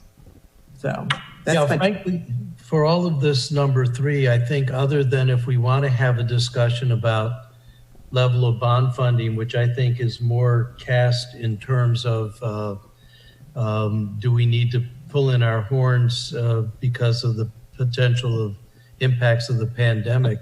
I think we've largely captured this. This is just an outline for a section in our report that we'll need to write and approve as a committee. But for me, I feel pretty comfortable that we've handled already with what we've gotten this number 3 item and its details. Mm-hmm. Fred? Yeah, no, I agree with you. Yeah, all right. Number 4, revenues. So, But by the way, David, can we get a hard copy of this? Of this list? Yeah. why don't we go through it and then we can, I don't think we're going to change anything, but if we do, then we can do that. But yeah, Takia has that, so Okay. yeah, we can do that. I just threw this together this morning, but yeah, that certainly. No, it's a great review list. I mean, Yeah, no, it is. You did a phenomenal job, David. Thank you. Yes, thank you. All right. So the revenue projections, David, what you had in the list that you and I had shared over the weekend was the notion of maybe having biweekly reports to the council. Maybe biweekly is too frequent, maybe quarterly reports about how we're tracking on our revenues and expenditures. Those are things that we used to get a while ago anyway, but to me, we really don't have enough information to know how valid our revenue projections are or our expenditure projections. A budget is a forecast. It's a short-term forecast and it's based on a lot of strong supporting data. But if someone asked me right now, Ross, what would you do because of the pandemic in terms of changing the revenue estimates or reeling in expenditures, I don't feel we have enough information to make a sound judgment on that. I certainly wouldn't say, oh, we should cut out parks or whatever it is. Oh, parks, I'm just doing that as an example. I didn't mean cut parks, please, but I'm just throwing out, you couldn't make a radical recommendation. So I would argue for this that we just throw in there a notion of getting reasonable update, like a bi-monthly or quarterly update of where we are in terms of revenues and expenditures. And it doesn't have to be particularly elaborate either. So, Julian, can you go to number 7? That's more of a discussion of what we're talking about here is the FY21 budget monitoring, and then Jody, because Jody put together this information about the monitoring. So I wonder, when you're talking about projections, Alderman Arnett, can you please clarify if you're talking about FY20 or FY21? Well, actually, they're both projections, aren't they? And it'll be interesting to see. So that's why I'm thinking you're talking about one, and then it seems like you're talking about the other one. And so, as far as either one, I need to know to respond which one you're referring to. So, you know me, I'm talking about all of them. And I'm also talking about 3-year projections. No, I was specifically, we don't have the final, we won't even have the final numbers until we do the 20 CAFR. but we're not through fiscal 20. So a lot of 20 is your best estimate of when you put in the tables 20 projected, you're saying this is how we think revenues and spending are going from what has already occurred for the 3 quarters of the year and what's going to occur in the last quarter. So that is in fact a projection. But what I was really referring to is in fiscal 21, as we started in July, we're basing the budget on what we know now. If we get to September and there's some really catastrophic, or hopefully not catastrophic, in fact, maybe we find out the pandemic isn't really affecting our budget revenues or expenditures in any way, just that we have sort of a review of how we're doing with the 21 budget. So I was referring specifically to the 21 budget, and that's what number 7 here, 7A says, is that we look at monitor this budget as we go forward, maybe more than we normally would because we have an unusual and unhappy circumstance going on outside. Okay, so I can comment on that just a bit. As I explained before, when we put together the 21 budget, we basically weren't assuming any rec and parks or any tourism revenue until the fall, at which time it would pick up and get back to normal fairly quickly in the fall. Now, we don't know if that's going to happen. The income taxes, and the business type revenue is also an unknown. And to me, that's going to be more difficult to predict how this is going to impact business development, the building of homes, and how it's reflected in our permit revenue, and the effect on property taxes and income taxes. What we did for income taxes is we projected fairly flat because there is a rate increase on the income taxes coming through from the county, which they would have taken effect in January, but we haven't gotten a full year of those revenues yet. So we had a substantial decrease anticipated for income taxes, but when you add on the rate increase, that offsets that a bit. So we estimated the FY21 revenues based on what we have at the time and now, and I agree that when this budget is passed, if we keep with these assumptions, we move forward into 21, we have to revisit this regularly because it's going to be changing, and by fall by September we'll have a completely different picture of what's going on with this pandemic and what impact it's actually having on our various streams of revenue and whether tourism is back up to where it would normally. Can we get rid of the social distancing? Can we have big events with lots of people like the boat show? Those things will become apparent a couple months into the year. So I agree, we periodically have to revisit this and plan to make adjustments if necessary in the budget. Now you're muted. Sorry, maybe if we could go back up again, Julian, but maybe the things we had in that earlier thing are eclipsed. Let's see, growth and expenditure overall by operating components. So the things that I had in mind there are we have certain assumptions about parking revenue, transit revenue, all of those sorts of things that will change as things develop. And so I think that item could, and I'm putting this out to the committee, could successfully be moved down into the budget monitoring aspect. The structural deficit, I still am struck by our table that shows, table 18, that shows our growth in revenue, our growth in spending. Spending is growing faster than revenue, and revenues have to be supplemented by moving things out of reserves.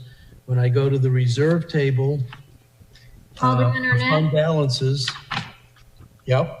There is only one piece of the budget, and those fund balance, the uses of reserves that would constitute a structural imbalance, And that is the amount that we're taking from the Budget Stabilization Fund.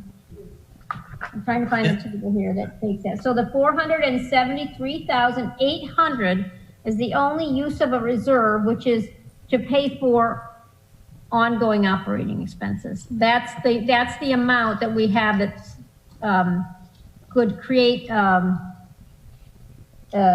budget shortfall. So for next year, we're building in a structural imbalance for next year. We have to address that.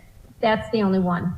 Well, and I would quickly turn to page 23, which shows the fund balance summary. I have to put in some calculations there, but for the general fund, 15% of the general fund expenditures, I think, comes out to $12.4 million. And we're projecting by 21 we'll have 16.4, which means that we have, and this is what fund balances are for, a buffer of $4 million. So we could take a $4 million shortfall in revenue, use those monies for that, which is their purpose, and still not go below our required fund balances. So I have no concerns for now that we're okay. So if we had a big surprise in revenue for fiscal 21, that's fine. But if we had to use that money, I don't think there's much prospect that we would still have that same comfortable position in fiscal 22. So this is one of those what if things. I personally, if I were writing the report, I would say we have to continue to monitor this. But when you look at our fund balance position, by all funds except for parking and transportation, we're in pretty good shape with our fund balances, and we need to worry about those two funds and figure out what we're going to do, and particularly since both of them could be impacted by home and garage. But that's a reminder for me that we always have to monitor that. We always have to worry about it, because I lived through the near bankruptcy back in 2009, and it was because we didn't pay attention to our fund balances, and that was the canary in the coal mine that should have told us that we were headed for some financial problems. So that's the reason for that in there. The other thing that we haven't gone over explicitly here in 5 is there are a number of things that, David, you've asked the department to do in pulling back on expenditures. We went over that with each of the departments. I was struck by the fact that we didn't ask transportation for any cutback. And in fact, it feels like since transportation is on a Saturday schedule, they have in fact cut back on services. The question is, are they cutting back on expenditures? And I think that's something that I certainly would like to explore a little more thoroughly. Yeah, just a quick comment about that. So we were focused on the general fund when we were asking for those 10% reductions. So we asked the general fund budget line items to be looked at, and not, so like in public works, we didn't look at water, sewer, refuse, all the other ones. Likewise with transportation. And water and sewer. It would be worthwhile to look and see how much we're saving with the current operations. It's got to be some, because we're not running the buses as much. Even if the labor costs are the same, we're not buying as much gas and not having to maintain the vehicles as much. Yeah, and I haven't been out to look at gas stations, but gasoline prices have got to be way down.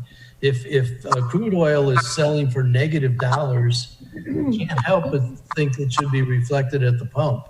I don't know how it reflects on our prices, but the prices are down. Yeah. So again, that's the general sense of those items. David, you're the one on number 6 and this is as much an outline for our Finance Committee report as it is a list of things to discuss. David, you're the one that raised the number 6 And I think all of those are pretty much covered by our annual rate studies, right? I mean, is there something we're... No, they are covered. I just think it would be, if Public Works is going to be on the call on Friday, just to have them do a quick, the big change for FY21 is going to be in the Watershed Restoration Fund, because we restructured that fee based on equivalent dwelling units. So there's going to be some pretty significant changes there that would be good for you to hear from them about. The other ones are, yeah, we did the rate study and we're getting slight increases. No increase, I think, in sewer, and slight increases in refuse and water. Okay. So that takes us to number 7. We've already talked about budget monitoring. List of possible reductions to expenditures as necessary during the year. I think A would dictate what might happen in B. We did have this parking lot item where Joe Mason and Davenport were going to suggest to us some instruments. We may not need to use them, but we may need to discuss developing those instruments. And actually, I think that marries well with 8B. That review of financial policies was something that was suggested to me by Alderman Savage, that we may want to, from time to time, just go back and look at all of our financial policies. I don't know whether we'll have the time to do that, or even that it's urgent, but I guess it's always good to look at those things. We, over the years, made quite a few improvements, but I would say that 7C and 8B might marry well together. Ross, I have a question about 7B, the possible reduction of expenditures as necessary during the budget year. Are we going to ask our professionals to give us these recommendations, or are you thinking that this is something the council or the finance committee would generate? Well, I will just tell you directly, I don't feel like I have the ability to suggest that. I think that's something that would flow out of the monitoring, and I would assume that Jody and David would come to us and say, this is what's happening to us, and here are the array of options that we may need to consider. Hopefully, it won't be a problem, but it does flow from A, that if we're doing this monitoring and things arise that we couldn't anticipate in the budget when we passed it, we'll have to think about how we address it. But no, I put both of those on there, and that was to more suggest the process that we'll go through as we're moving through 21, that we'll do frequent monitoring and update the council, but we'll also have in our back pocket a list of possible reductions in case we need to implement those, or at least a process to get a list of the reductions that we would recommend. Fred? Well, that's what I was hoping. Thank you. I disagree that we're not in a position to make the judgment, but I'm very glad that Dave Jarrell has taken the action that he is with the directors. I think part of our job is to be a third party, unbiased judge and decide whether we think a project is worthwhile or not. Now, we do that with the advice and hopefully consent of the department head, but ultimately it's our decision. And I disagree that we're not in a position to cut out a program if we don't think it's worthwhile. I'm not sure what program that would be or anything like that. I'm just saying that I think, I respectfully disagree that we're not in a position to do that. And I certainly would listen to anything the department heads had in the way of suggestions. I think that's extremely important. If you want to just run around cutting this or cutting that, or not cutting this or not cutting that, as the case might be, it's got to be based on, real perceptible insights on our part. And best way to do that, of course, is to go to the department. But ultimately, the decision is up. Yeah, so I stand corrected. We obviously do have the authority to make these decisions. What I was intending to say is I think that I would yield to the recommendations that come from the city manager and the staff about if we have a problem, what are the ways that they would suggest that we address it. I don't like just going in and doing MEDAX approaches. Let's do another 5% cut or a 10% cut. I think we can do it much more intelligently than that if we do it collegially with the managers that we've hired to run the different operations. So, I agree. I mean, I don't disagree with that. all right. Let's see. The last things, I'm down an 8 unless there's something else. We have had discussion about the creation of the city manager position in for the environment. We had discussion about are there other city manager positions? What is the nature of this position? Is it an alter ego? Is it a true deputy, or is it a deputy with a specific thing? And I don't know that we finished that conversation. The committee very clearly took a position that the budget should be structured to represent the current structure, but in discussions with City Manager Gerald, it's very awkward to have Jackie Giles talk about a budget when she in fact doesn't have a budget. So we're going to need to figure out, this is kind of a finesse issue for me at least, but it is on the table and we need to talk about it. And I think we need to think about what we would say to our colleagues in our report. But I'm opening the floor for any other input on this particular item. Are you talking about any issues that fit under other, or are you talking specifically about the deputy city manager position? Whichever you want to talk about. Well, I'd like to add a F, which would be the OEM positions. Because this seems to be where we're talking about staffing. So you're talking about the conversion? Yes, of the two contract positions, two civil service. I'd also like to know how we got into Greek letters for this. We have NBX, Sigma. I have no idea how that happened because on my screen, these look perfect. And I don't know where those little boxes came from. And I don't know how we got into the Greek delta instead of D. Mm-hmm. I think when I posted high it, school?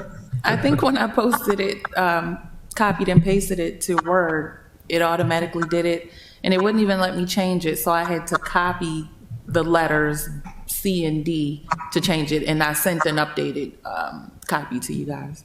So But I don't know why I did some of them. Sheila wants to add item Sigma, which is talking about the OEM. I know we need to talk about that, and I certainly heard Director Simmons, but I don't think that it's budget neutral.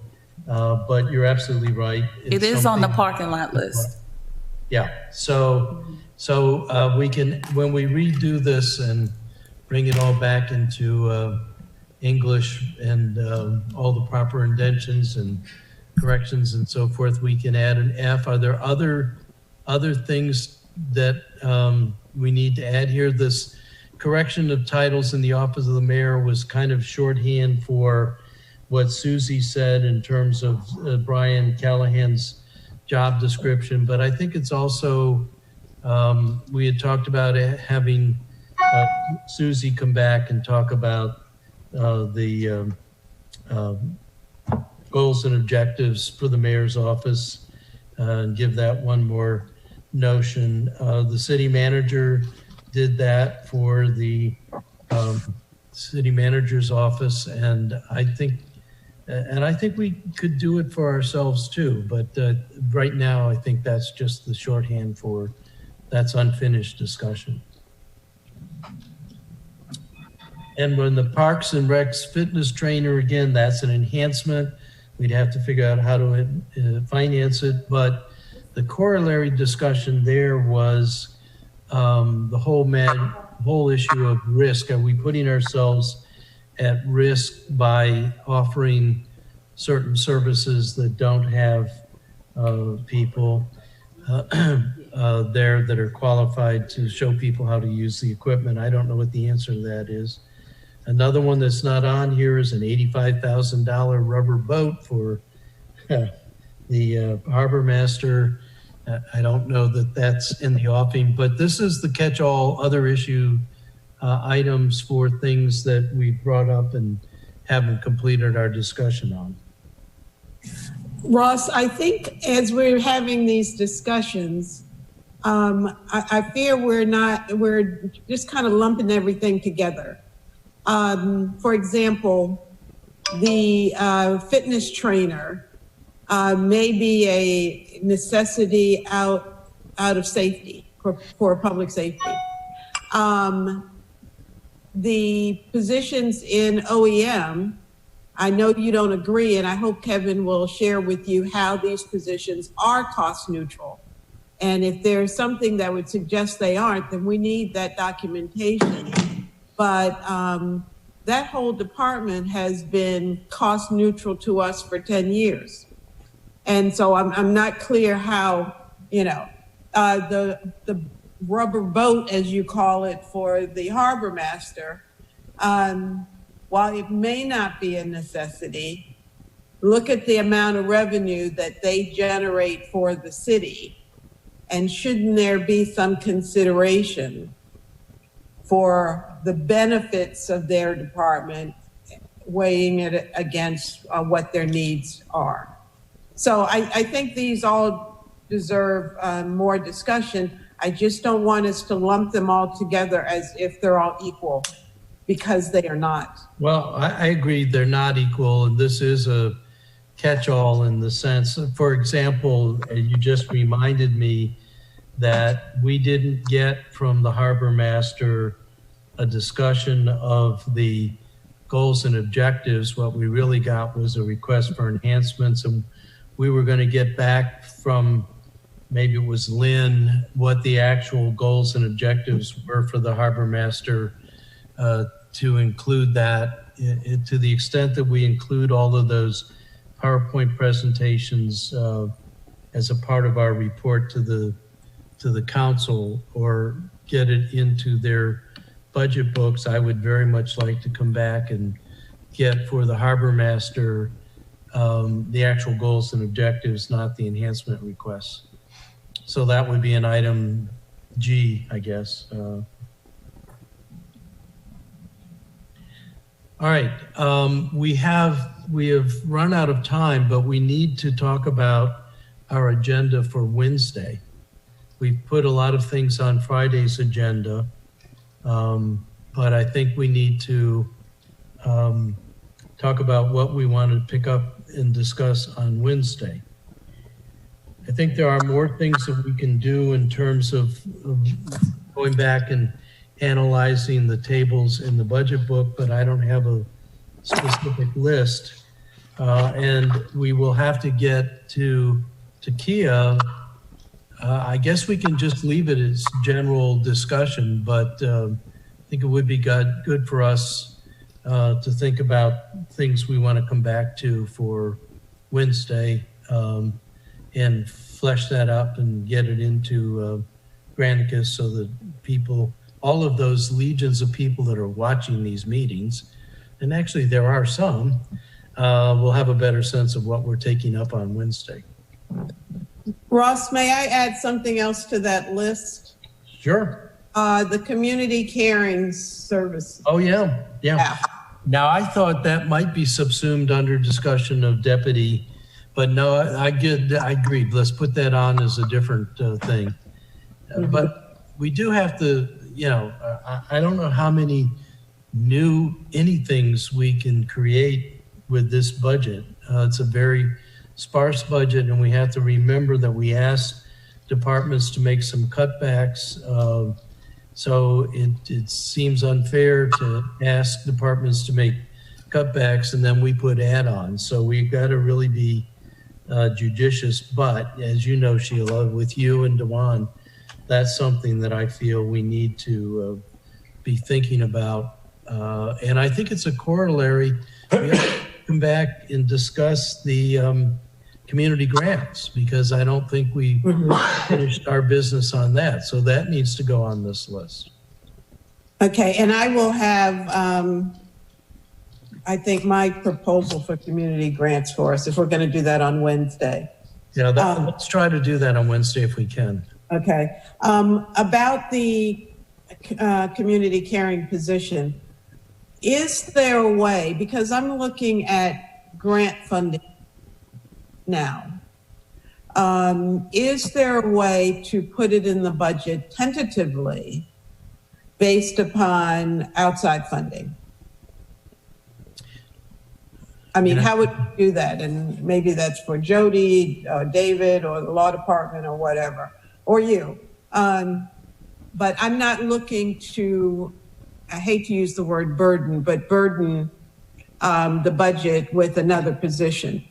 I am totally looking to try to get it grant funded, at least to get it started, with the expectation in the out years, the city would take over this responsibility. So let me respond, and then David and Jody, if they have, but it seems to me, first step would be for you and I and Dewan to get together with the Office of Law and start working on the legislation that would create this. We need to define what it is and so forth. If we get that through the council and approved, it would be on the books, but it would be an unfunded position. So then the next step would be, and part of the legislation, I assume, is where does this person live? Who do they report to? Those sorts of things.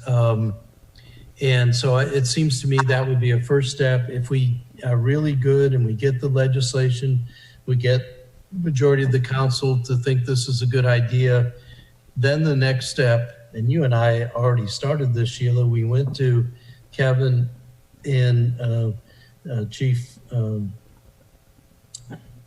police chief. Jackson, yeah. This old, I need to have that jellyfish thing to help your memory. And talking about how that would coordinate with community policing. So I think there's a lot of foundational work that we can get on pretty quickly. And I think we do have some fairly well fleshed out ideas, but I think the first step would be create the legislation, vet it with the council, vet it with David.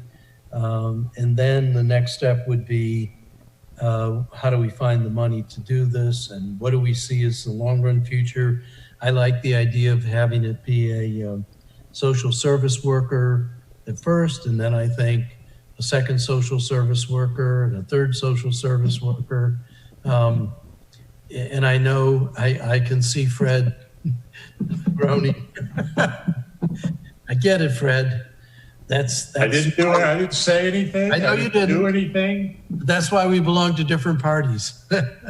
So I think we need to do the basic structure first, and then we can always, if we can get it passed, we can then get on to finding the money for it. And maybe it's something that it gets a share of community grants initially.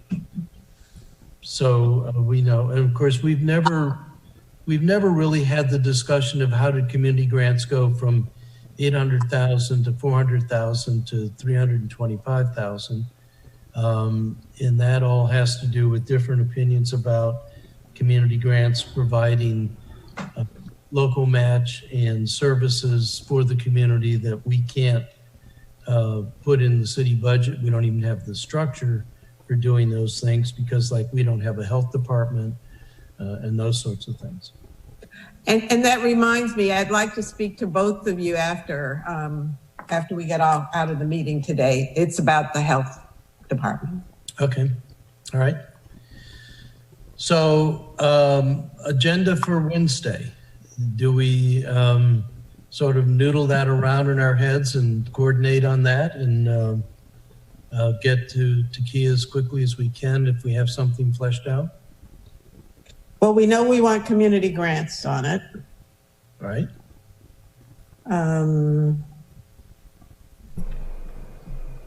I'm just looking over my notes to see what else.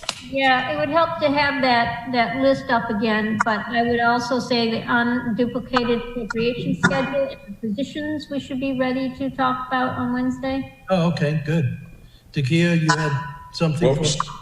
Yeah, was so that? I can't change what's posted. What you would do was amend the agenda to include those items that you want to speak on or keep it under your deliberations. The only thing that I would need is to know if I have to invite someone to the meeting so I could send them the Zoom credentials. May I ask what is published? Is it what's in our schedule, which says committee discussions, deliberations, report discussion and preparation? Yes, ma'am. So wouldn't that include everything we're talking about? Yes, that's what I said. You could leave it just like that. The only thing that I would need to know is who I would need to invite to the meeting, Okay, if there are any additional people to invite. thank you. You're welcome. All right. Are there any other issues that we need to take up at this meeting, or are we ready to adjourn?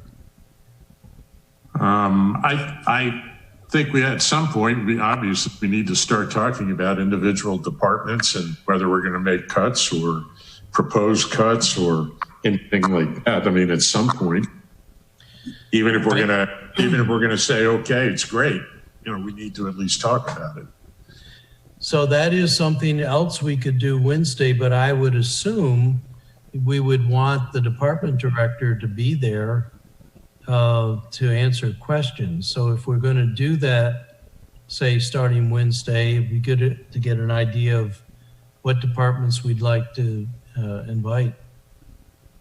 I'm not seeing a smile on David's face, so maybe. I'm trying to understand that discussion. So this would propose additional cuts beyond what has already been proposed as part of the mayor's budget? Well, I mean, we'll certainly consider them. I'm not saying they're going to be made, but, we've got, a $3.1 million structural deficit, and, we've got to figure out what the answer to that is. It's not that large. Cuts, maybe it'll be. Right. We do not have a $3.1 million structural deficit. We don't. Fred, Teresa's on her way over to your house right now, and you're going to get flipped. Yeah, you get flipped. No, it's the 470,000 number that I told you about before that we're plugging. We're using the budget stabilization fund because it looks now as if there will be a little bit of a revenue short of expenditures, ongoing expenditures. I mean, hopefully we can rein that in during the year and control that and not have that at the end of the year. But to build the budget from what we project now, there's $470,000. But Fred, you are a member of the committee, and if you want to re-engage in those deliberations, we need to get a schedule of who we would invite to talk about. I think. All right, maybe you and I can talk about that, or yeah, Sheila too. I don't think we've had deliberations. That's the problem. I mean, we've talked to the department heads, but nobody ever posed questions like, "Gee, what do you think? If we had to cut something, what would it be?" Things like that. So you're right, and I think or if we wanted to add something, where would it be? Right. So for the report, we need to tell the council that we heard from each of the departments. This is what we heard, and part of what we heard was the cutbacks that they took on their appropriation budget to meet the goals set forth by the city manager. And at that point, that's certainly something we have to do to go into the report, but I would assume that we would be voting on whether we accept or not the appropriation for each of the departments, or recommend the council accept those appropriations. So that is at a minimum something we have to come back to do. The other thing, Fred, we need to discuss is your draft legislation for the freeze. I think we need to talk about that because I think there are other ways to go than that, but I think we should put that on the agenda for discussion too. Okay. Is that part of on this Wednesday? year? Is that part of the 21 budget? No. No. Then let me suggest we put that in the parking lot for after we finish with the 21 budget. Oh, no. It would affect the 21 budget. So I It think would. that's something, I think that's something maybe we could also put on Wednesday's agenda, is to talk about how we handle that. I think the city manager Darrell has a notion of trying to handle that administratively within the departments, and to go deal with vacancies as they occur and whether we fill them or don't fill them. But it is certainly an issue that you've raised, Fred, and we need to have a discussion of. Okay. May I then suggest to fill answer Fred's question and to fill his need, that we simply go through each department from the budget, the mayor's budget, and say yay or nay, or if we want to add anything or take away anything, so that we can clearly say to our colleagues that we've evaluated every department's budget. Yep. Agree or disagree. And that's on the agenda for Wednesday. I think that's part of preparing the report to the council, is that we went through department by department, and then that's the time to discuss, are there other things that we could take into consideration? This is where I'd really like to have the old, very thick budget book, as opposed to this, where it could go down a list and say, hey, this program, let's just cut it out, rather than say, let's cut, $20,000 or whatever, or add 1,000, the case might be. We don't have, frankly, don't have some of the information I'd like to have, and we haven't had it. So you're talking about the line item detail. I would hope, Yeah.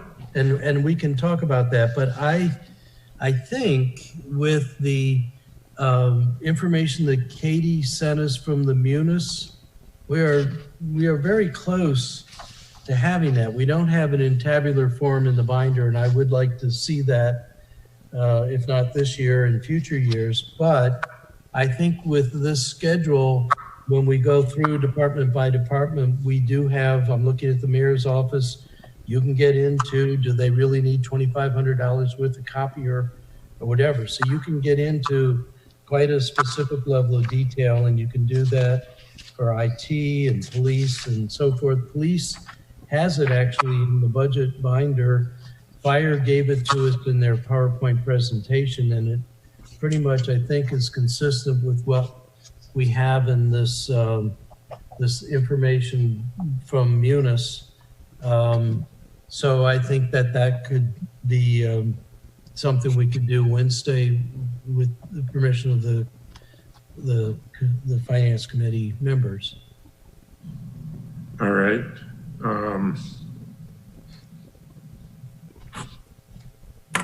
All right, Katie, could I get a hard copy of what the document that Ross just mentioned that you sent to us?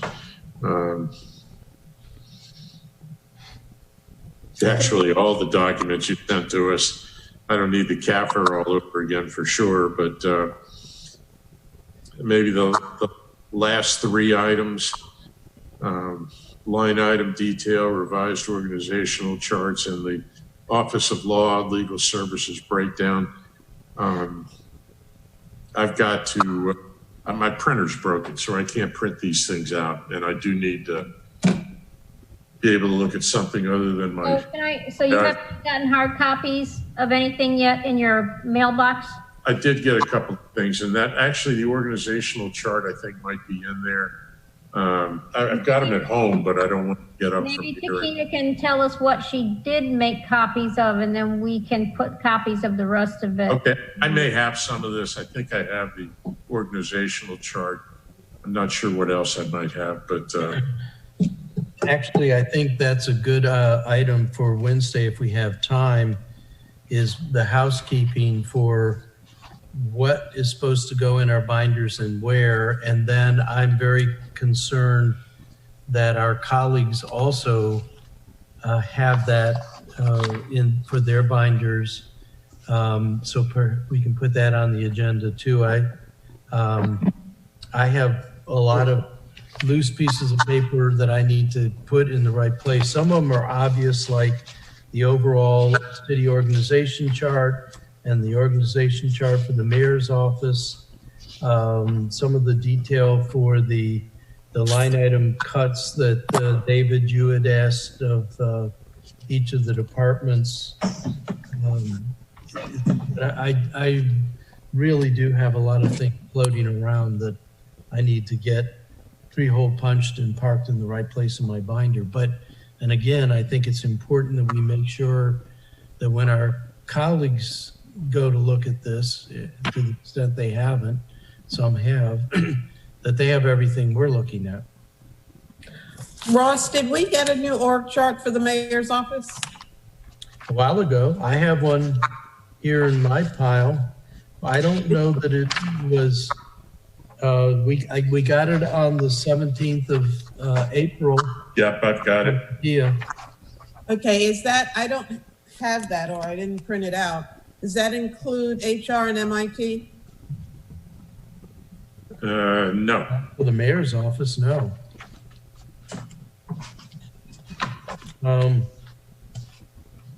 City manager, city attorney, communications, community engagement, constituent services on one side under the mayor, and then it has the voters, the city council, boards and commissions under the city council on the left side, alderman, alderwoman, city council standing committees. Okay, so economic development has been moved over to P&Z where it's supposed to be. That's not on the chart. I don't. That was the old chart, so we have a new one now. Yeah. Kia, All right. could you see that new chart, please? Which chart is it? He is on mute. Oh, sorry. Which chart is it? I thought I unmuted it. It's the mayor's office. Yeah, I sent it. I'll find the email. I'll resend it to you. Okay, thank you. You're welcome. I think it's 417 to Kia. You sent it out. Okay. All right.